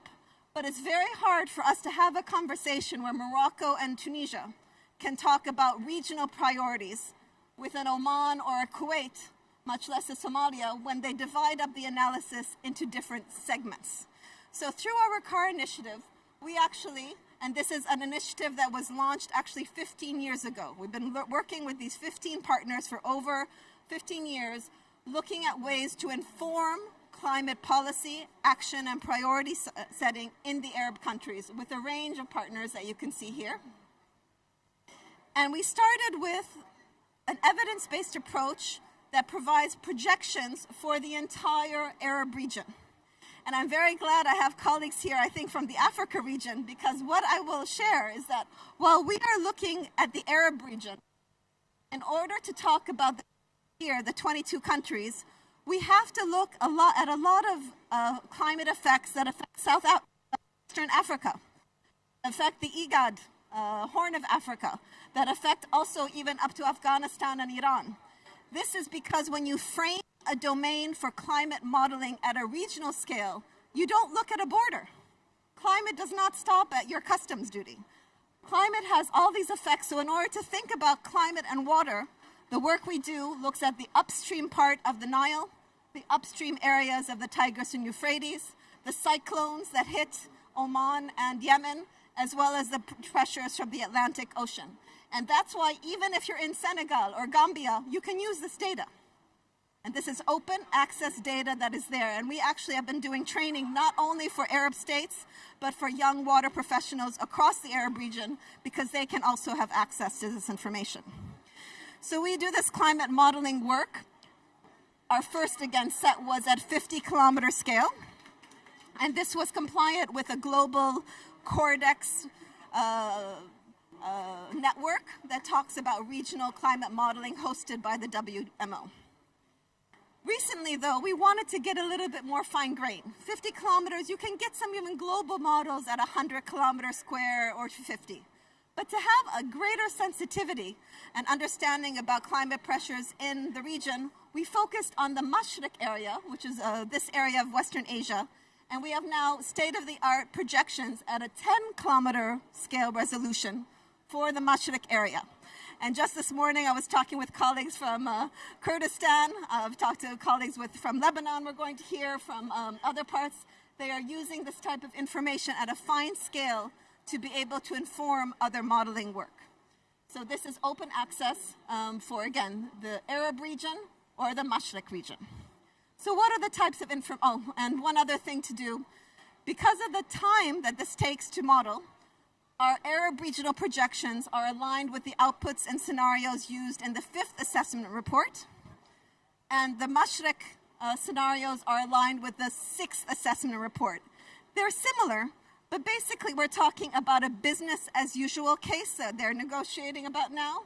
This red line, RCP 8.5, which is about equivalent to RCP 8.5, SSP 5, this higher radiative forcing business as usual scenario, or a more moderate RCP 4.5, which is the blue, where you can see it's a little bit less aggressive in terms of the radiative forcings, the GHG emissions in the atmosphere, that is coherent with SSP 2.8. We take two scenarios because there's not just one answer about the future. I can't tell you on the 30th of June, 2035, it's going to rain. That's not the point. We have two scenarios as to what will happen in the future to help you as development practitioners and policymakers have a range of options to see what is the umbrella where we can plan what the heat may be, where water is available, and locations. So these are the scenarios that you will see a little bit more about here. So for the Arab region, and again, this goes into even central parts of Africa, we see that for the region, by the end of the century, compared not to the 1850s where we talk about in the Paris Agreement, but from the beginning of this century, 1986 to the year 2000.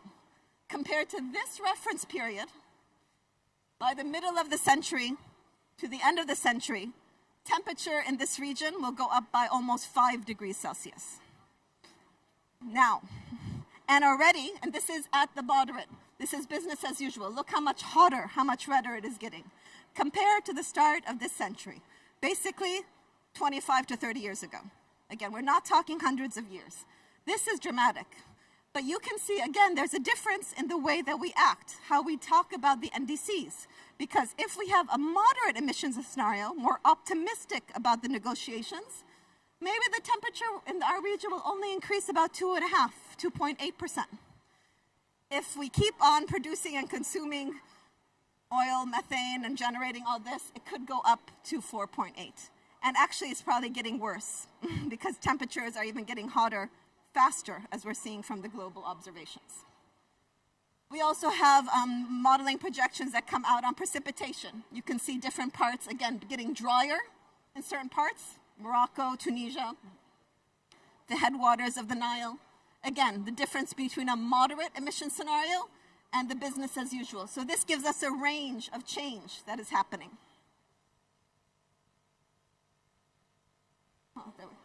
One of the indicators that I like, and there's dozens of indicators that you can use and have access to, but one of the ones I like, anyone who's in the Arab region knows, globally they say it's hot when it's 25 degrees Celsius. It's not hot. That's an average day when you're in Kuwait, when you're in Iraq, when you're in Lebanon. 25 is not hot. We therefore have an SU, a summer days, number of days above 35 degrees Celsius and even 40 degrees Celsius, because this is what is the reality now. I mean, the world might not be thinking about above 25, but we're definitely thinking about above 25 in the Arab region. So we count that, so we create our own indices that are regional specific, and that's what you can do also with climate modeling outputs. Whatever you find is important with the daily data. And again, when we are talking about extremely hot days, the number of days over 40 degrees in our region, look at the increase. I mean, this is really high, the number of days. So you really have to have physical health issues, maintain health systems that can handle this higher rate. Look, number of days on average could reach 60 extra days or more per year above 40 degrees. That's significant. That requires adaptation, that requires water for cooling, that requires water for health. Those were the Arab regional outputs, and there are dozens of indicators. I'm going to show you how you can access that to help your knowledge, help your analysis. There's also Mashriq level data, which is more West Asia, and again, parts of the peninsula are also included here. And we see, you can already see the finer grain, right? This is now a 10-kilometer scale. You can see that the quality of the data is much finer. So again, we now have a more updated reference period, now really the start, 1995 to 2014, compared to a near term and just the middle of the century. And you could see again, whether it's the business as usual scenario or the moderate scenario, temperatures are increasing. It's all red. It's all red. We're talking over 2 degrees in parts of the region. This information is available to help prioritize and identify not what's happening now, but to plan now where your dams and your healthcare systems need help now for 10 years, now for 15 years, and that's what an NDC can do. Humidity, for example, is another indicator, very important when you think about health. Air temperatures of over 31 degrees Celsius with 60% humidity really feel like 35. So again, we are a coastal society. A lot of our towns are on the coastlines. A lot of humidity coming in. We also have to think about that. for planning forward and adapting with water to climate change. I'm just showing some, for example, dry periods, how it's in, the lighter means drier. So there's several indicators that I'll show that you can access, but I wanted to highlight that this is all impact assessment. So this is just what happens when we project forward based on the scenarios in the model. But the story doesn't end there. How society is able to cope with those challenges is how we talk about vulnerability. So, for example, I was talking with colleagues today. Dubai in the UAE had massive floods this year. Gaza has had massive floods in the past. Gaza, they're living in 2-3-story houses, low income. This is before the crisis we're talking. Not very high, very high poverty levels, so the cost of the infrastructure, though, is limited. While Dubai, massive income, very high wealth, very big assets. Now, even if the floods, let's say, were larger in Dubai, their adaptive capacity in Dubai is higher than Gaza. So who is more vulnerable? Dubai, because they got a little more rain? Or is it Gaza who can't adapt? So vulnerability has to think about those other aspects of adaptive capacity. And the way that we have organized is thinking about awareness, ability, action, vulnerable groups, and categorize different indicators geospatially to help them understand at the subnational level issues about adaptive capacity, technologies, infrastructure, economic resources, etc. Because the UNFCCC convention talks about the adaptive capacity as the ability or potential of a system to respond successfully to climate variability and change, and includes adjustments of those behaviors. It's not just biophysical, it's how you deal with the problem, and that's what we think about. And it's not only climate risks. This is not a dollar figure. This is how society can handle the brunt and the challenges posed by climate change. It's not dollars, it's social aspects and socioeconomic. So it's a different way of thinking than some of the other costing of risks. Not that that is not important, but again, if you're having a mansion in Dubai and a little house in Gaza, is your vulnerability higher because you're losing $1 million versus $1,000 in Gaza? Think about it. This is the trade-off between vulnerability and risk assessments. So we do this geospatially. I'm not going to dwell a lot on the methodology, but basically we have maps based on an agreed set of indicators that we use to represent these geospatially. And then we come up with a sense based on the area that we're looking at to inform what are the priorities for. We've already shown you the impacts. Now you can use it to inform vulnerability. For example, this is water vulnerability across the Arab region by the end of the century, looking at where the areas are more vulnerable. And by the way, Somalia gets more water than a lot of places with those floods, but they are more vulnerable because of the other conditions that are affecting them. So it's not just less rain that makes you more vulnerable, it's your ability to adapt. Water available for crops, same story. What's there? The infrastructure. Look at southern part of Sudan, look at Mauritania. And what you see is that this is the least developed countries in the region. They need the most help. I know we're here, we work at the UN, I work in the UN system, we have to help everyone. I mentioned it earlier today. The least developed countries in the world are receiving less than 7% of the climate finance flows. That global average is echoed in the Arab region. Now, that doesn't mean that middle income and high income countries don't need help as well, but we should be prioritizing support to the most vulnerable.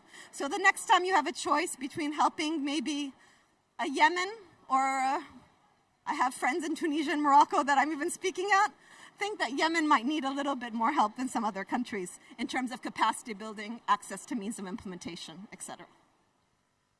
So I'm almost done here. I just want to show you some examples, and my colleague Jana will also share an example from Lebanon afterwards. But we use this information again at the country level on a demand-driven basis to inform their work. For example, these are the maps for Tunisia. We're helping Tunisia with their prioritizing work on climate finance, and you could see again how much hotter Tunisia is and using it for vulnerability. For Jordan, we did a whole full-scale vulnerability assessment about water and agriculture to show, again, from the reference period, which parts of Jordan are more vulnerable for water. So when they're deciding which projects or convincing donors which projects to fund, they know where the hotspots are, so they can target and have that evidence-based approach to adaptation in the water sector. We've done this in Lebanon as well, showing where hotspots are. And not only at the national level, we do this at the basin level. So in Lebanon, we have something called Nahar al-Kalb, which goes from the waters of the Mediterranean Sea up to the snow-capped mountains of Lebanon. And you could have a watershed vulnerability assessment undertaken also. We've done this with other watersheds, but this is to show, again, the reference periods showing what happens to the watershed and inside that space where are the most vulnerable areas. This was done through community consultations with the Ministry of Environment that we've mentioned. And then you get projects developed, you get climate impacts, and this is, again, informing adaptation plans and priorities. I'll show this later when you speak, Shana. Okay. Because Lebanon has used this type of information for their communications already. So just to close, we are talking about interactive tools. I wanted to do this interactively on the site, but it's going to take too much time. So very simple website, riccar.org. Really simple, R-I-C-C-A-R. We have obviously knowledge resources, but we have a data portal for the Mashriq. We have a data portal for the Arab domain.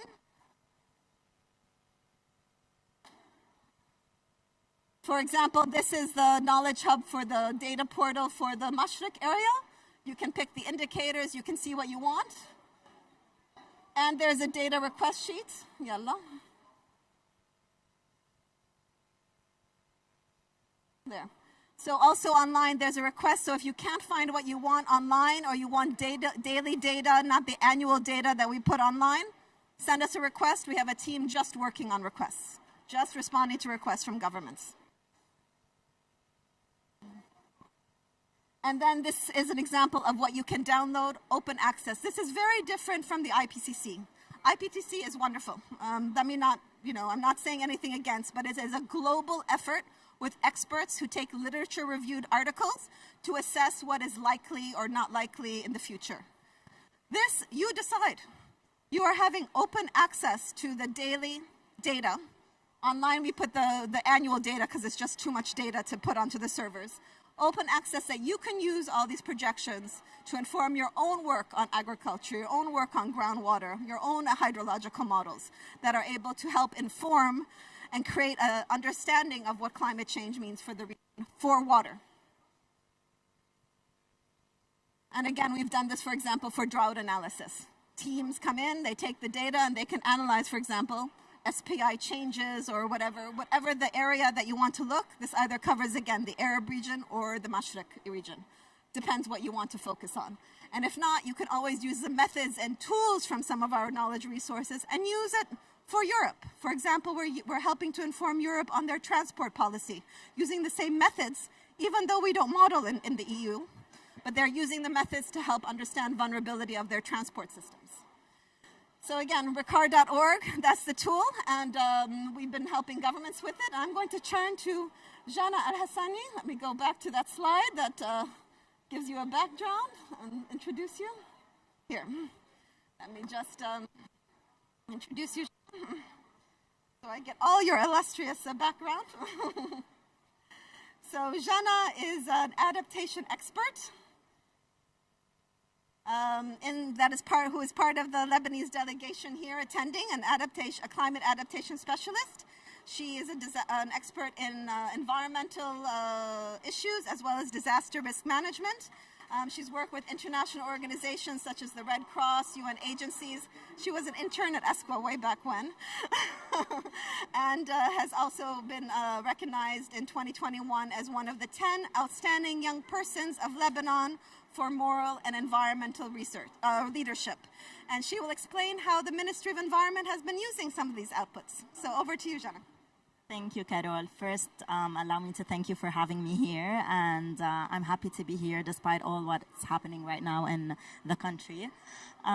So regarding RICAR specifically, RICAR has been a very essential tool for the Lebanese government and for Lebanon specifically because it helped us assess and evaluate climate change impacts and exposure in the country in the near and in the short future. So back in 2015, actually, we used RICAR data, we used the Arab domain, and we used the RCP analysis, RICAR projections, RCP scenarios to help inform our third national communications. And these helped inform adaptation policies and actions in our NDCs, and our national determined contributions. Then later moving forward in 2022, we used the RICAR analysis, specifically the Mashriq domain and the shared socioeconomic pathways, the SSP scenarios, RICAR analysis to help develop our fourth national communications. And these as well, the Mashriq domain and the SSP scenarios will help us and inform us in developing our national adaptation plan and our third national determined contributions moving forward. So these data will feed into our national adaptation plan and our NDC 3.0 that are currently being produced and developed by the Ministry of Environment with the support of UNDP. Specifically, as you can see here in regards to the Nahr el-Kalb Basin assessment and the work that has been done by UN ESCWA and RICAR people, RICAR has also specifically been used for helping informing our work on national water strategies in Lebanon, and for also helping and informing our adaptation policies that we're currently basically working on in the water sector in Lebanon, which, as you may have guessed, is one of the most vulnerable and one of the most important sectors in the country. So that's mainly it in terms of how we've been using RICAR in our country. It has provided Lebanon with a comprehensive framework that we've been using for data-driven and data-backed analyses in terms of the domains and the projections and the scenarios that helps inform our work for national communications, for our national adaptation plans, and for our national determined contributions. Thank you, Carol, for all your work that you've been doing. Thank you very much. So countries are doing, we've also been building capacity for Lebanon as well as other countries to use this data, and we stand ready to do so as well for other countries in the region. So any questions or any comments, please? Fadal.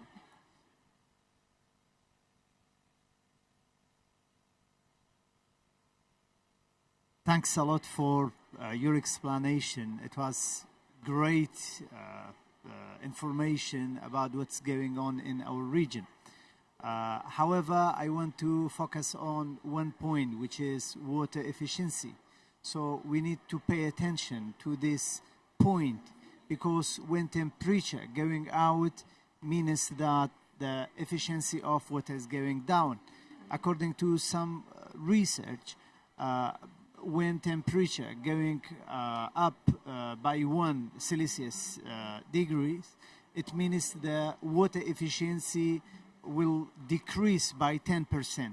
So I think we should take into account this point. And what are you doing, and what can you do with this point? Thank you. That's a great question, and I will come back to you. You just said 1 degree change has an impact on efficiency. Where are you getting the number from?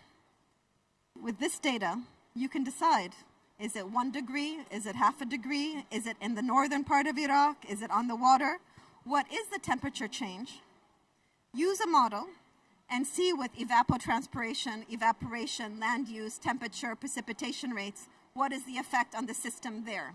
So rather than taking an assumption that says, if there's 1% degrees, it might result in this, that can be modeled and specifically to the region that you want. So RICAR is not providing all the answers. It's providing inputs to inform the questions that you might be posing. For example, for evapotranspiration or sand and dust storms in Iraq also. This can help decide on aridity and changes over time that might affect land degradation. And it's informed by temperature, precipitation, evapotranspiration, evaporation, and all these other consecutive dry days, consecutive wet days, nights that are hot, nights that are cold. All this data can go to inform the analysis. So it's not because the global says it's 1 degree, it will have this. In this part of the country, in this geospatial area, what it will mean. And for the new domain, why it was so important? For Lebanon, I'm going back to here. You can see the topography here, but Lebanon is this on the coast, up to a few meters high, till snow. We ski in Lebanon. We can ski in Lebanon, up here. So also looking at different topographies and microclimates, that can be informed with this type of modeling because you have results at a 10-kilometer scale versus an average where you're getting globally at a 100-kilometer scale. It allows for more region-specific and country-specific, and I would even say community-specific action to help go through. So that's where we can help you, and we can provide that data for you as well. Please. I need earphones to listen to you, though. Hold on. Thank you very much, Carol. My name is Dr. Shakil Hayat, and I work for WaterAid Pakistan. I do not understand much of these kind of data, but I work mostly with the indigenous communities. And for me, any model could be validated if it's fully aligned with the traditional knowledge. So have you done any kind of exercise where these kind of models have been validated by the traditional knowledge or traditional data? Thank you. Thank you for the question. What we do there's two parts to that question. So for the impact assessment, what comes out of the modeling exercise, that first part, that is science. It's the climate indicators that come out of a database that is based on observed data. It's calibrated as a reference to help the model. So that's science. Where community-based knowledge comes in, and it's very important, is on the vulnerability assessment side.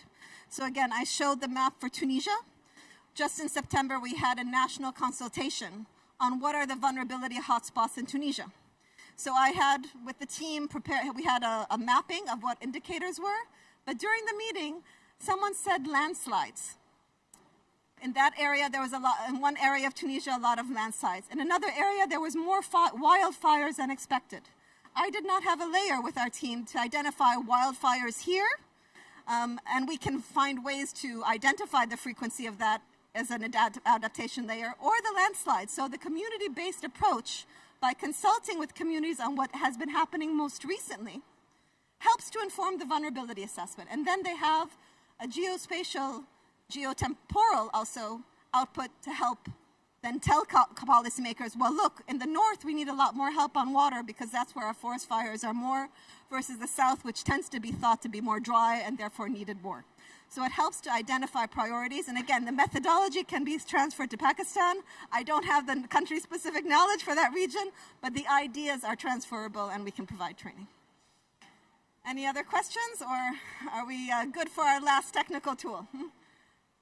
Okay. Thank you very much, Jana, for being with us. Thank you very much. Giving us insights from Lebanon, a lot of challenging parts of the region where I'm coming from right now, though we are pleased to be here. We're going to go to our last technical tool before we go to the wrap-up. And I'm very pleased to have with us Wetlands International. Paula, if you'd like to come up. So Paula Martinelli, Vieira de Rosa, I'll move this for you,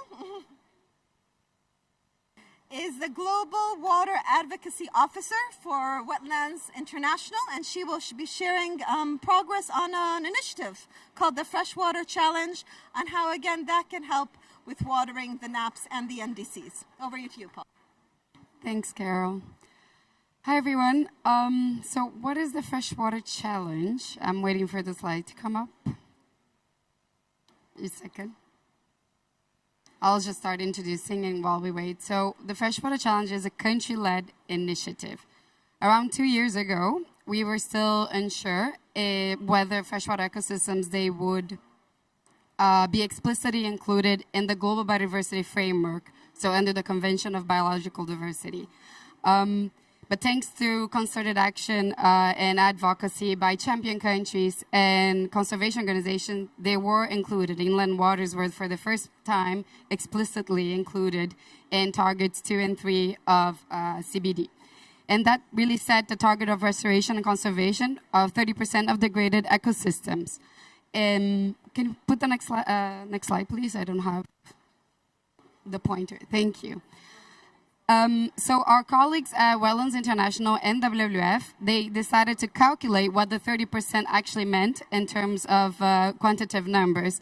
And that is what you see on the screen here, the goal of the Freshwater Challenge. So a country-led initiative that aims to accelerate, elevate, substantiate the restoration of 300,000 kilometers of degraded rivers and 350 million hectares of degraded wetlands by 2030, as well as conserve intact freshwater ecosystems. So that 30% globally, this is what it means. We have supporting partners, as you can see on the slide as well, and they are really key for what we're gonna get to when I start talking about watering the NDCs.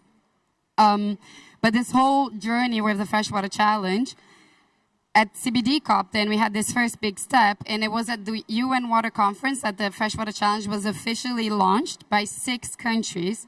And those are Colombia, Mexico, Ecuador, Zambia, DRC, and Gabon. They really pushed it forward. And after the UN Water Conference, the COP28 presidency took an interest and decided that the Freshwater Challenge would be an outcome of COP28. So during that year, during 2023, up until Dubai, we worked together in advocating to have more countries join the initiative. And at Dubai, at the COP28, we actually had another 38 countries, so 44 by that time, join the initiative in a ministerial event. So very successful, and we're very pleased with that. So next slide, please. So I can show the countries that joined. And today, I'm happy to say that we are actually 47 countries, plus the EU. And the most recent country to join us was actually Panama and Cali in Colombia at the CBD Convention on Biological Diversity. But what does it mean, right, by joining the Freshwater Challenge? What does it mean for the countries? So the countries, they are committing to the intention of adding freshwater ecosystems, protection, and restoration, visible, explicit, in their relevant national plans. So that includes NDCs, the National Determined Contributions, the National Adaptation Plans, NBSAPs. It could also be at the LDN targets from under the Convention of Desertification. So that is the general idea. And what the partners do is actually support countries in achieving that goal. This is the idea. So we help them. We provide a service, a menu of services, so they can actually reach those goals and that they're deciding is a priority for them. Some countries are actually already making links, so between their NDCs and their NBSAPs, to aligning what they think if it is their priority, they align it between the conventions. But another also thing that the countries that, well, it's kind of an ask of the countries, is also to keep a leadership, they have a leadership to keep freshwater ecosystems and their contribution to water security and food security really high on the international agenda. So, for example, Gabon has been leading a Freshwater Challenge draft resolution for the Convention on Wetlands, also making the link not only the 3 Rio Conventions, but also on the Convention on Wetlands, which has been supported by France and is going to be submitted by November 21st. So those are just one of the examples. Can you please, next slide? Sorry, it would have been easier if I had the pointer. So where we are in the timeline, just quickly I wanted to show that the moment we are right now is development phase, because this is, country-led. So we're co-developing the initiative with countries to define, a bit of the structure, the governance, how this is going to move forward. And then we're going to move on to the commitment phase. And then after that, we're going to have then the implementation phase. And right now, it's really understanding, we have bilaterals with the countries. We try to understand their priorities and needs and start building a plan together for the implementation of the Freshwater Challenge at the national level and according to their priorities. Next slide, please.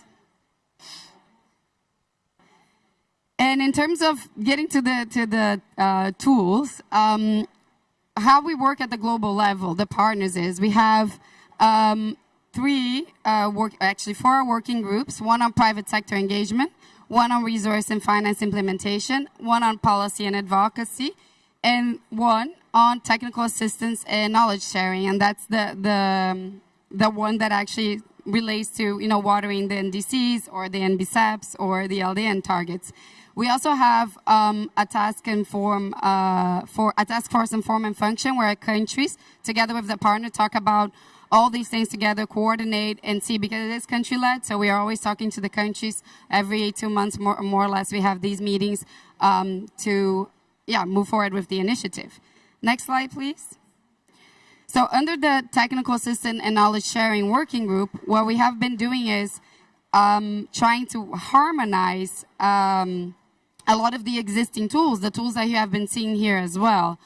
So the Freshwater Challenge is not trying to create new tools, create new reporting systems, nothing like that, but like coordinating and harmonizing also to support countries in this journey that they have through all these conventions. So whatever the priority of the country who is a member is, we try to, assist and support them as much as we can. So the goal is really to facilitate the use of the most relevant existing tools for policy reform, for target setting, for benefit assessment, site prioritization and monitoring. And also why the existence of the partners is so crucial, because then we have a wide range of all these organizations with so many expertise that can actually support countries at a global level, but also at a national level. So together we are basically in almost every country in the world when you include, with all the partners. And the products that we are then delivering is, short guidance materials, decision trees, webinars to exchange knowledge, where countries also can exchange knowledge amongst each other. And one of these things that we have been doing is exactly organizing a compendium of the available tools in conjunction with some examples I have in the slide. And also developing a streamlined approach for monitoring the progress based on already existing frameworks and country reporting protocols. For example, actually here we just heard, and too bad that the Hague representative is not here anymore, some countries also come to us with what they think is going to be a tool, and then we assess together and sometimes even help coordinate. So the UK, we had already had a conversation about the water resilience tracker that was presented here. We already had talks around the NDC partnership and how those things can link. So we really try to support countries and kind of like, okay, there's so much going on. Where can we go and how matchmaking a bit of the tools that make sense for the priorities that the country have around freshwater ecosystem restoration and protection. And next slide, please. So just as an example of one of the tools that wasn't mentioned here, can you put the next slide, please? Thank you.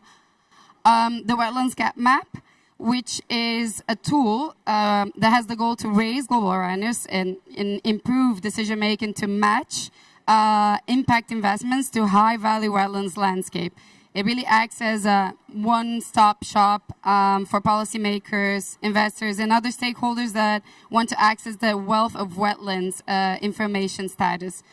It offers powerful insights and data on wetlands ecosystem status, policies, and investment options, and can be aligned to help underpin local, national, and transboundary sustainable management conservation. So I wanted to give at least one example of one of the tools as well that we had and wasn't spoken about here.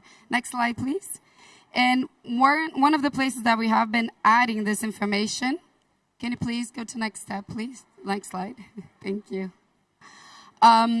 Is the website that we have on the Freshwater Challenge. In this website, we have news, of course, of what's going with the initiative, but we also leave resources for the members. So whatever tools that we think is going to be relevant for them to achieve the Freshwater Challenge, we actually add to our website. So it's also important, hearing here the colleagues today to also have those conversations, because these are things that we can also add here for the members and continue forming partnerships so we can all really make sure that they are watering their NDCs, especially since here at COP29, but watering NBSAPs, etc.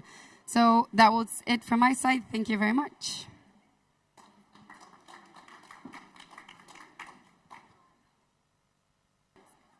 Thank Thank you, Paula. Any questions from the audience? Providing all these challenges, there's a host of governments there that you're engaged in.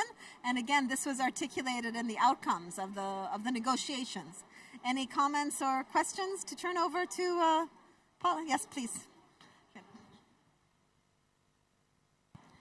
Yes, for me, it's really a comment to actually say one of the big shortfalls that at least from the water and sanitation sector we see is that when we talk about fresh water, we are not addressing the sort of pollution that is driven from the lack of sanitation. And I see that being a big gap. We, for example, in the President's initiative right now on water and climate, we are not acknowledging that. And unless we address that, the dream of fresh water is really almost unattainable. So just to urge colleagues working in the freshwater space, if we could just renew conversations around sanitation and how we can also contribute from the WASH perspective to the freshwater imperatives. Well said from UNICEF, right? UNICEF for WASH is at the heart. Go ahead, do you want to comment? No, just to say that you're absolutely right. And I mean, here explicitly didn't talk about WASH, but that's definitely, part of what we say, what is to restore a freshwater ecosystem. That does include, pollution. So it is something that we assess as partners as well, and have been also engaging and opening to more partners to actually be part of the freshwater challenge, also from the side that I am with Wetlands International, to, find solutions together, to work together in that space as well. Absolutely agree with you. Sorry, anyone else has any questions? I lost Carol for a second. No, I think we're good. Any other questions? Okay, well, thank you very much, Paula, for those insights. Okay, we've had a very full day here today about watering the NDCs and NAPs. In the morning, we started with regional reflections, talking about from Asia and the Pacific to Africa to the Middle East and North Africa, different experiences by countries and institutions on watering the NAPs and NDCs. We then had a high-level panel that went to 1 to 2 p.m., showing their policy priorities, and now you've seen operationally technical tools. So what I'd like to do now with our colleagues is actually have a bit of a wrap-up, just 15 minutes. Bear with us so you can benefit from all the discussions that were happening today. Ivan, would you like to join me up here? You've been doing a lot of work setting up, and I think Patience is still online, but I will first turn to our summarizers who are all online. I hope they are there.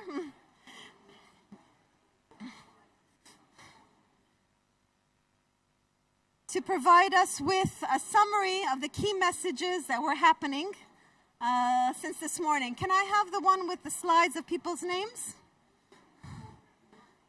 There we yes, okay. So we're going to, there you are here. I'm sorry, I thought they were all on, I forgot that you were here. Please. You're going to do it from the podium, please? Please. So we will start with a summary of the regional reflections sessions that happened this morning. Thank you very much. So I will be reflecting on the regional conversations. So we had Bangladesh and Indonesia talking about their experience on the links between freshwater and agriculture, as well as some of their broader experiences in that region, also linked to climate financing, the agenda that they have. We then moved to the Africa region, where Liberia, Tanzania, and Madagascar also shared their experience around water very broadly, but we managed to zoom into aspects of water and sanitation, which are quite critical in that region. And then we moved on to the MENA region, where Kyrgyzstan, the state of Palestine, and others also reflected particularly around the transboundary and environmental linkages. Now, in terms of key takeaways, for me, the first was context, because when you look at these countries that we had, they all had a reflection on their NDCs but approached them very differently. They built up on existing data. They were looking at their NAP and NDC process from the perspective of building up on the data they had, the evidence, tracking progress, but also reflecting on what future NAPs and NDCs could look like.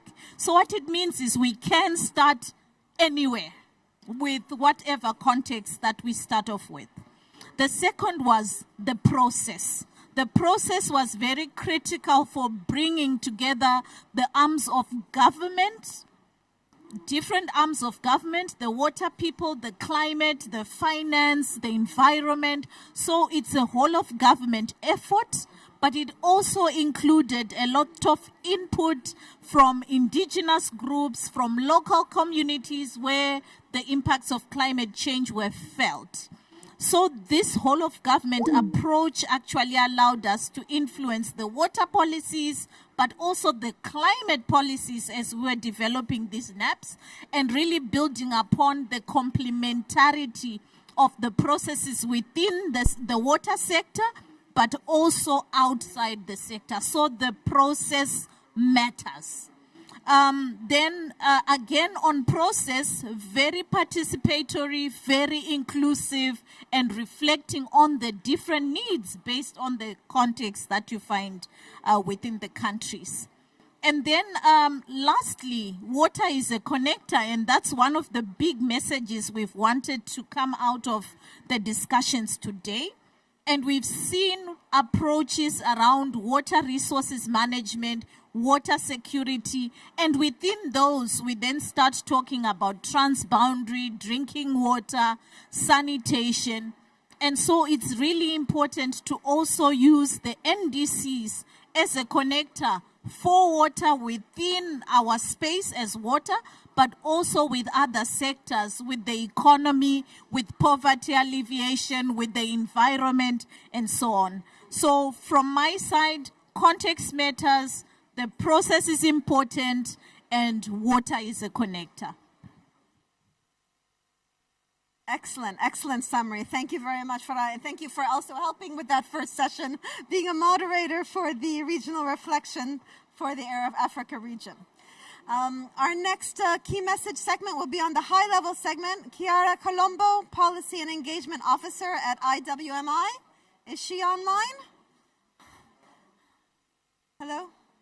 He's on. Sorry, is she online? As a speaker. We've had some very good speakers from IWMI. The country representative from Nepal spoke twice today to share the importance of integrated and cross-sectoral water management to move this forward. Chiara, would you like to share with us your highlights from what happened today at the high-level segment?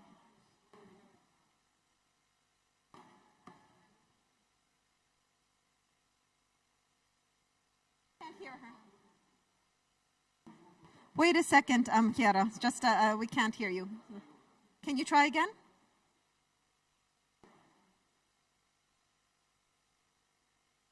One second. They can hear her online, but they can't hear her. We can't hear her here.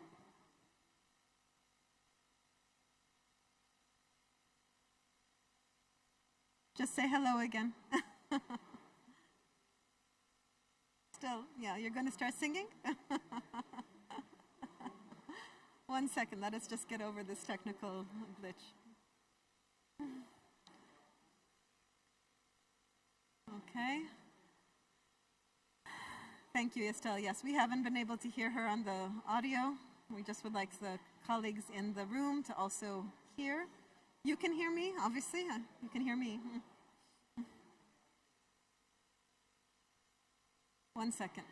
So just to fill in again, this today for an hour we had 3 governments and 3 institutions who spoke, and there were some key messages that we would like our colleague who's been working diligently on this thematic day to share with us some key messages.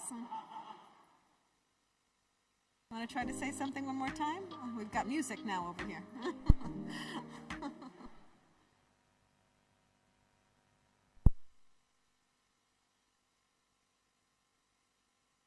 Okay, Yes? Can you try again? Because it just changed the audio. No, still.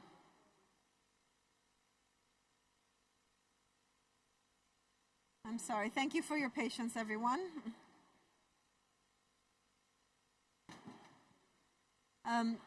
While we're waiting for the technical aspects, this morning again we had comments from Asia and the Pacific, from Africa and the MENA region, and we actually have one of our distinguished speakers from this morning from Kurdistan, who was here also, always attending the whole session. Would you like to make any closing remarks on what you think was valuable from to this morning's session? Would you like to say anything? I think we have shared problems from drought to flood, losing crop and destabilization and migration. So we should have a common plan, common vision regarding water and water issue. As I told you in MENA, we need to have cooperation and integration basing on scientific approaches. Thank you. Thank you very much. We're actually using some of the science now for something new, with using the Ricard presentation that I just said to inform sand and dust storms, to not only to view through remote sensing what is happening and in terms of observed sand and dust storms, but this issue is very dramatic for Iraq, for Iran, for Kuwait, but we are also trying to project, use the models to see, oh, look how much more intensive and frequent it is to justify more investment in this area. And again, this is part of the science-based approach and data-driven approach that you have highlighted and have published about yourself.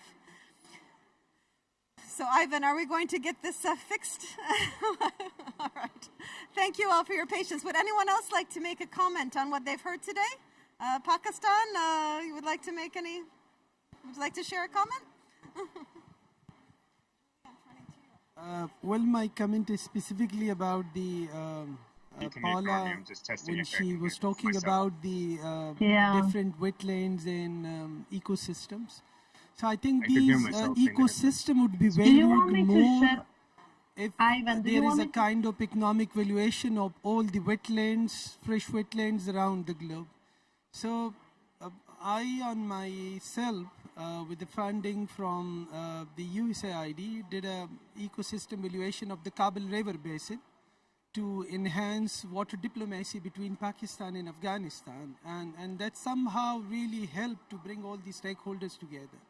And I think there is a possibility to do the same maybe for Indus, maybe for other transboundary river basin or transboundary lakes, or even transboundary glaciers that the South and Central Asia is sharing. For example, I have one good example of the Pamir glaciers that is not just feeding the rivers on Pakistan and Afghanistan side, but that is also feeding the 5 Central Asian countries as well.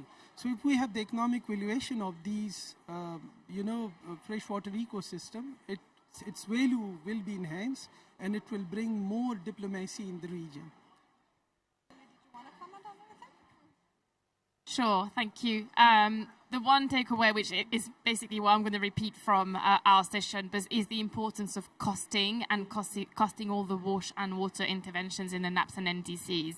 And not only in the water and WASH sections, but across all the sectors, just so that we have a very good picture of what's the financial need, how much do we have, how much do we need? And that's going to be particularly important as we all know that the new NCQG is being developed, and it's very much in the context of those financial negotiations. But yeah, I think that's really the message that I want to hammer home today. Cost, cost, cost, so we can fund, and implement. You know, no one's going to fund something unless you ask. And when you ask, it better be scaled. So if you ask for a water harvesting scheme, the donor is not going to know if you need $1,000 for a bunch of rocks in a circle or $500,000 to do it across the country. Ask, and adaptation costing is the only way we're going to get water inside, as well as from the co-benefit side. Also the costing, because mitigation is so much easier to cost than adaptation. Anyone can figure out cost recovery on mitigation. It's easy, it's private sector, you don't need to crowd in other investments, but adaptation needs help. and water tends to be a lot about adaptation. So let's get the numbers crunching and the Excel sheets going to make that happen. So we had the high-level segment. I think we've resolved the technical difficulties. Can you hear me? Kiara, would you like to share with us your views?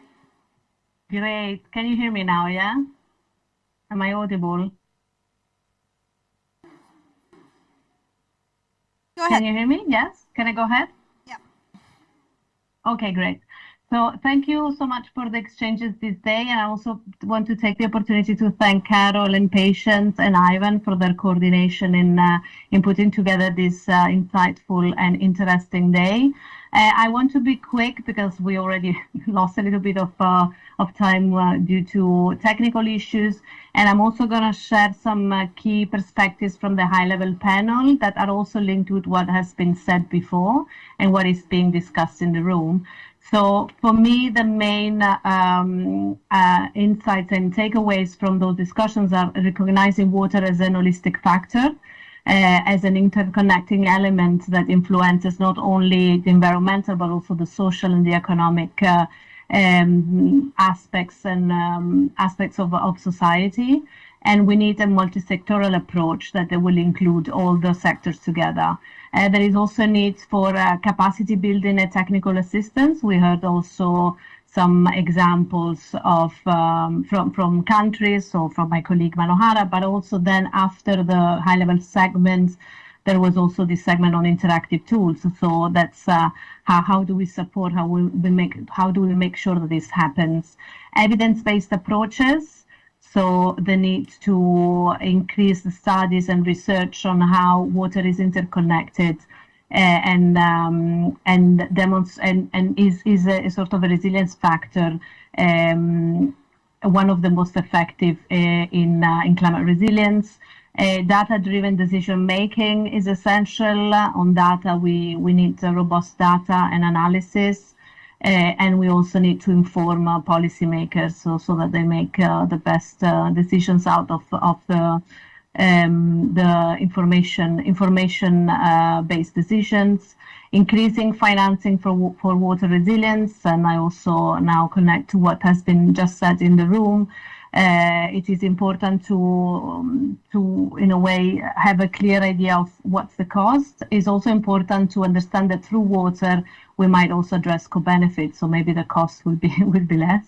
And so connecting those sectors will also help us understand better the cost of the action that is needed. Collaborative action and partnership, also a regional cooperation that has been said in the first panel on regional perspectives. And last but not least, there was a lot on how to integrate WASH into climate strategies, and I think that's also linked to one of the interactive tools that was presented by Jose this afternoon. So those are my main takeaways. Thank you so much. Thank you, and thank you for being online with us and helping us throughout this process, also for preparing the Thematic Day. Very good points, and again, at the regional level, at the high level, and now, for those who are still with us from the 3 o'clock start, for the reflections on interactive tools. Geoffrey Lapierre, are you there? Geoffrey, are you online? I'm here. Can you hear me? There we go. So Geoffrey is a program officer for water and climate at the French Water Partnership, who's going to share with us some takeaways from the interactive tools we just heard about. Please, Geoffrey. Yes, we can see you and hear you. Perfect. Thank you very much. And yeah, again, thank you, Carol, Patience, and Ivan for the great coordination for this thematic day to happen on the pavilion. On the last segment of the day on the interactive tools, I think three main keywords are useful to grasp the idea of what those tools can offer is ambition, acceleration, and implementation. All of that with the notion in mind that water is a connector. And actually, it was like 5 tools, the Water Resilience Tracker, the NDC 302, 3.2 Navigator, the guidance on integrating WASH in NDCs, the Ricard, and also the freshwater challenge. All those tools are really useful to speed up the NDCs and NAPS formulation process. And as we know, the deadlines are approaching. And I think all the panelists really were showcasing that NDCs and NAPS formulation is about asking the right questions, and water often helps to do so. That's really important. And what the takeaway also is, like, all those tools that were presented are open tools and information, and they are open for use, but also for contributions. And it's a really, collaborative effort, and all stakeholders can join. I think another takeaway is, like, we are in the NDC 3.0 third round. So all those tools and experiences actually build on previous rounds of NDC's experience, and now we can see that it's really advanced knowledge. And actually, I'm impressed by all the work led by water stakeholders in that space, and it shows that water climate policy technical expertise is really mature, and now it's up to parties and national stakeholders to seize it.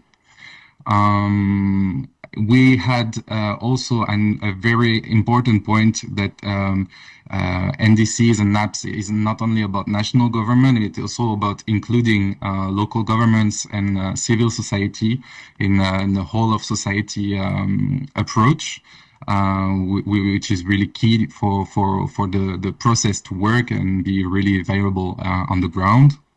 And also, we had really interesting comments on linking NDCs and NAPS work, but with other national planning documents.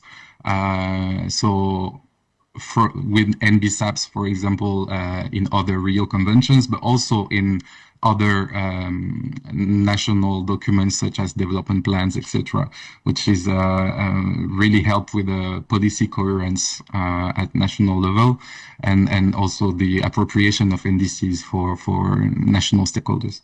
And we also had a really important key on the key point on the WASH sector specifically. And especially pointing out that more efforts have to be done on sanitation, and I think really important to bear that in mind when we talk about water in national climate planning, especially given that water and sanitation access is a human rights and also a GDA target. So down the line there will be work on that.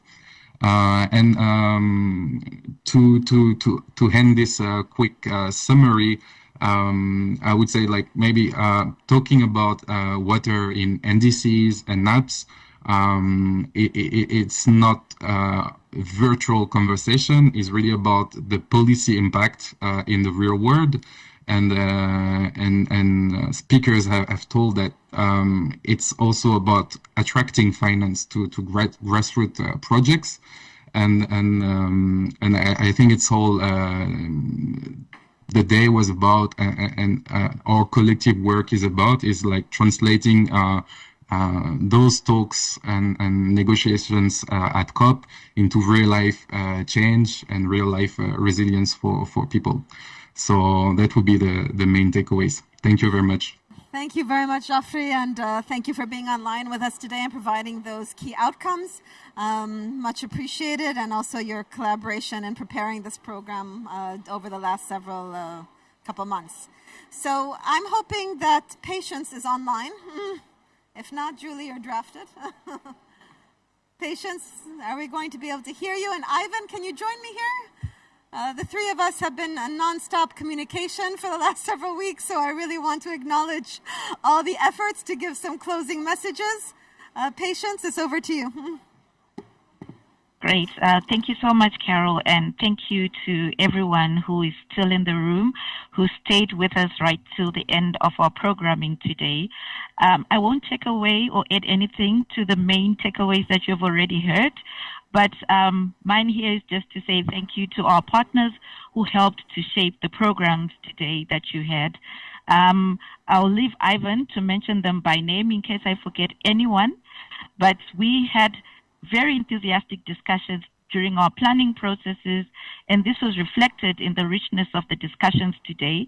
I hope that you have taken with you some of the key insights you've heard and that they will benefit you as we revise the NDCs and NAPs for the next round. Thank you, everyone. Over to you, Carol. Thank you. Patience, again, is the lead policy analyst for water security and climate resilience at WaterAid, who has co-led this Watering the NDC session these days. But really, we could not have done this without Siwi. I know Manuel is somewhere here, but Ivan, you have been really indispensable for making this happen. And I've lost something. So Ivan, please, if you can give the last comments before I just wrap this up. Go ahead. Here. Thank you very much, Carol. Thanks, Patience, again for your support. It's been a pleasure to working together with you to formalize this day. To summarize, I would just return to the sort of process that we have for these national policy instruments and the coherence message that we try to come across throughout this day. We know that we have VTRs to be submitted by the end of the year. We have NDCs to be submitted by February. That will likely not happen for all countries, but we'll get somewhere in the way there. We have NAPs to be submitted by the end of the year. So somewhere along the way towards preparing for COP30, we will know a lot more about how water figures in these climate plans, a lot more about the coherence between these plans. So I would welcome everyone who's here on stage and online to join the pavilion to contribute to this thinking towards next year, because this is a year-round process. So we will start pretty soon in the next year. We're already engaging with the Brazilian presidency. So getting aligned in these messages and how we communicate and how we advocate with parties is important, and we're strengthened by doing that together. So that will be my final message. And thanks to everyone who supported this day. Thanks. Thank you. And thank you to you. You know, the water pavilion did not exist all the time. The first one was in Glasgow? In Glasgow. The first one was a small pavilion, and then it became bigger and bigger, and really we appreciate your engagement, because showing that your participation here and the delegations, how much water should be as part of these national climate actions is essential. And I just want to highlight one last statistics here. We've been talking all day about, again, watering the NDCs. The reason right now that mitigation is getting 2/3 of the public international climate finance flows is people are costing mitigation. People are articulating mitigation needs. People are talking mitigation to meet the global climate goal. There's not only a global climate goal, there's a global adaptation goal. There are negotiations on indicators for adaptation to work, and you can't talk about adaptation unless you talk about water. So in the heart of it, let's make sure that we articulate our needs, make sure the NDCs are well watered, and help the NAPs and other climate instruments highlight the importance of water as a contributing to redress the effects of climate change, because it definitely is being impacted by climate change. Thank you very much for being with us today, and thank you to all the partners. Thank you, Carol. Thank you, Patience. Thank you, Ivan, and everyone on team.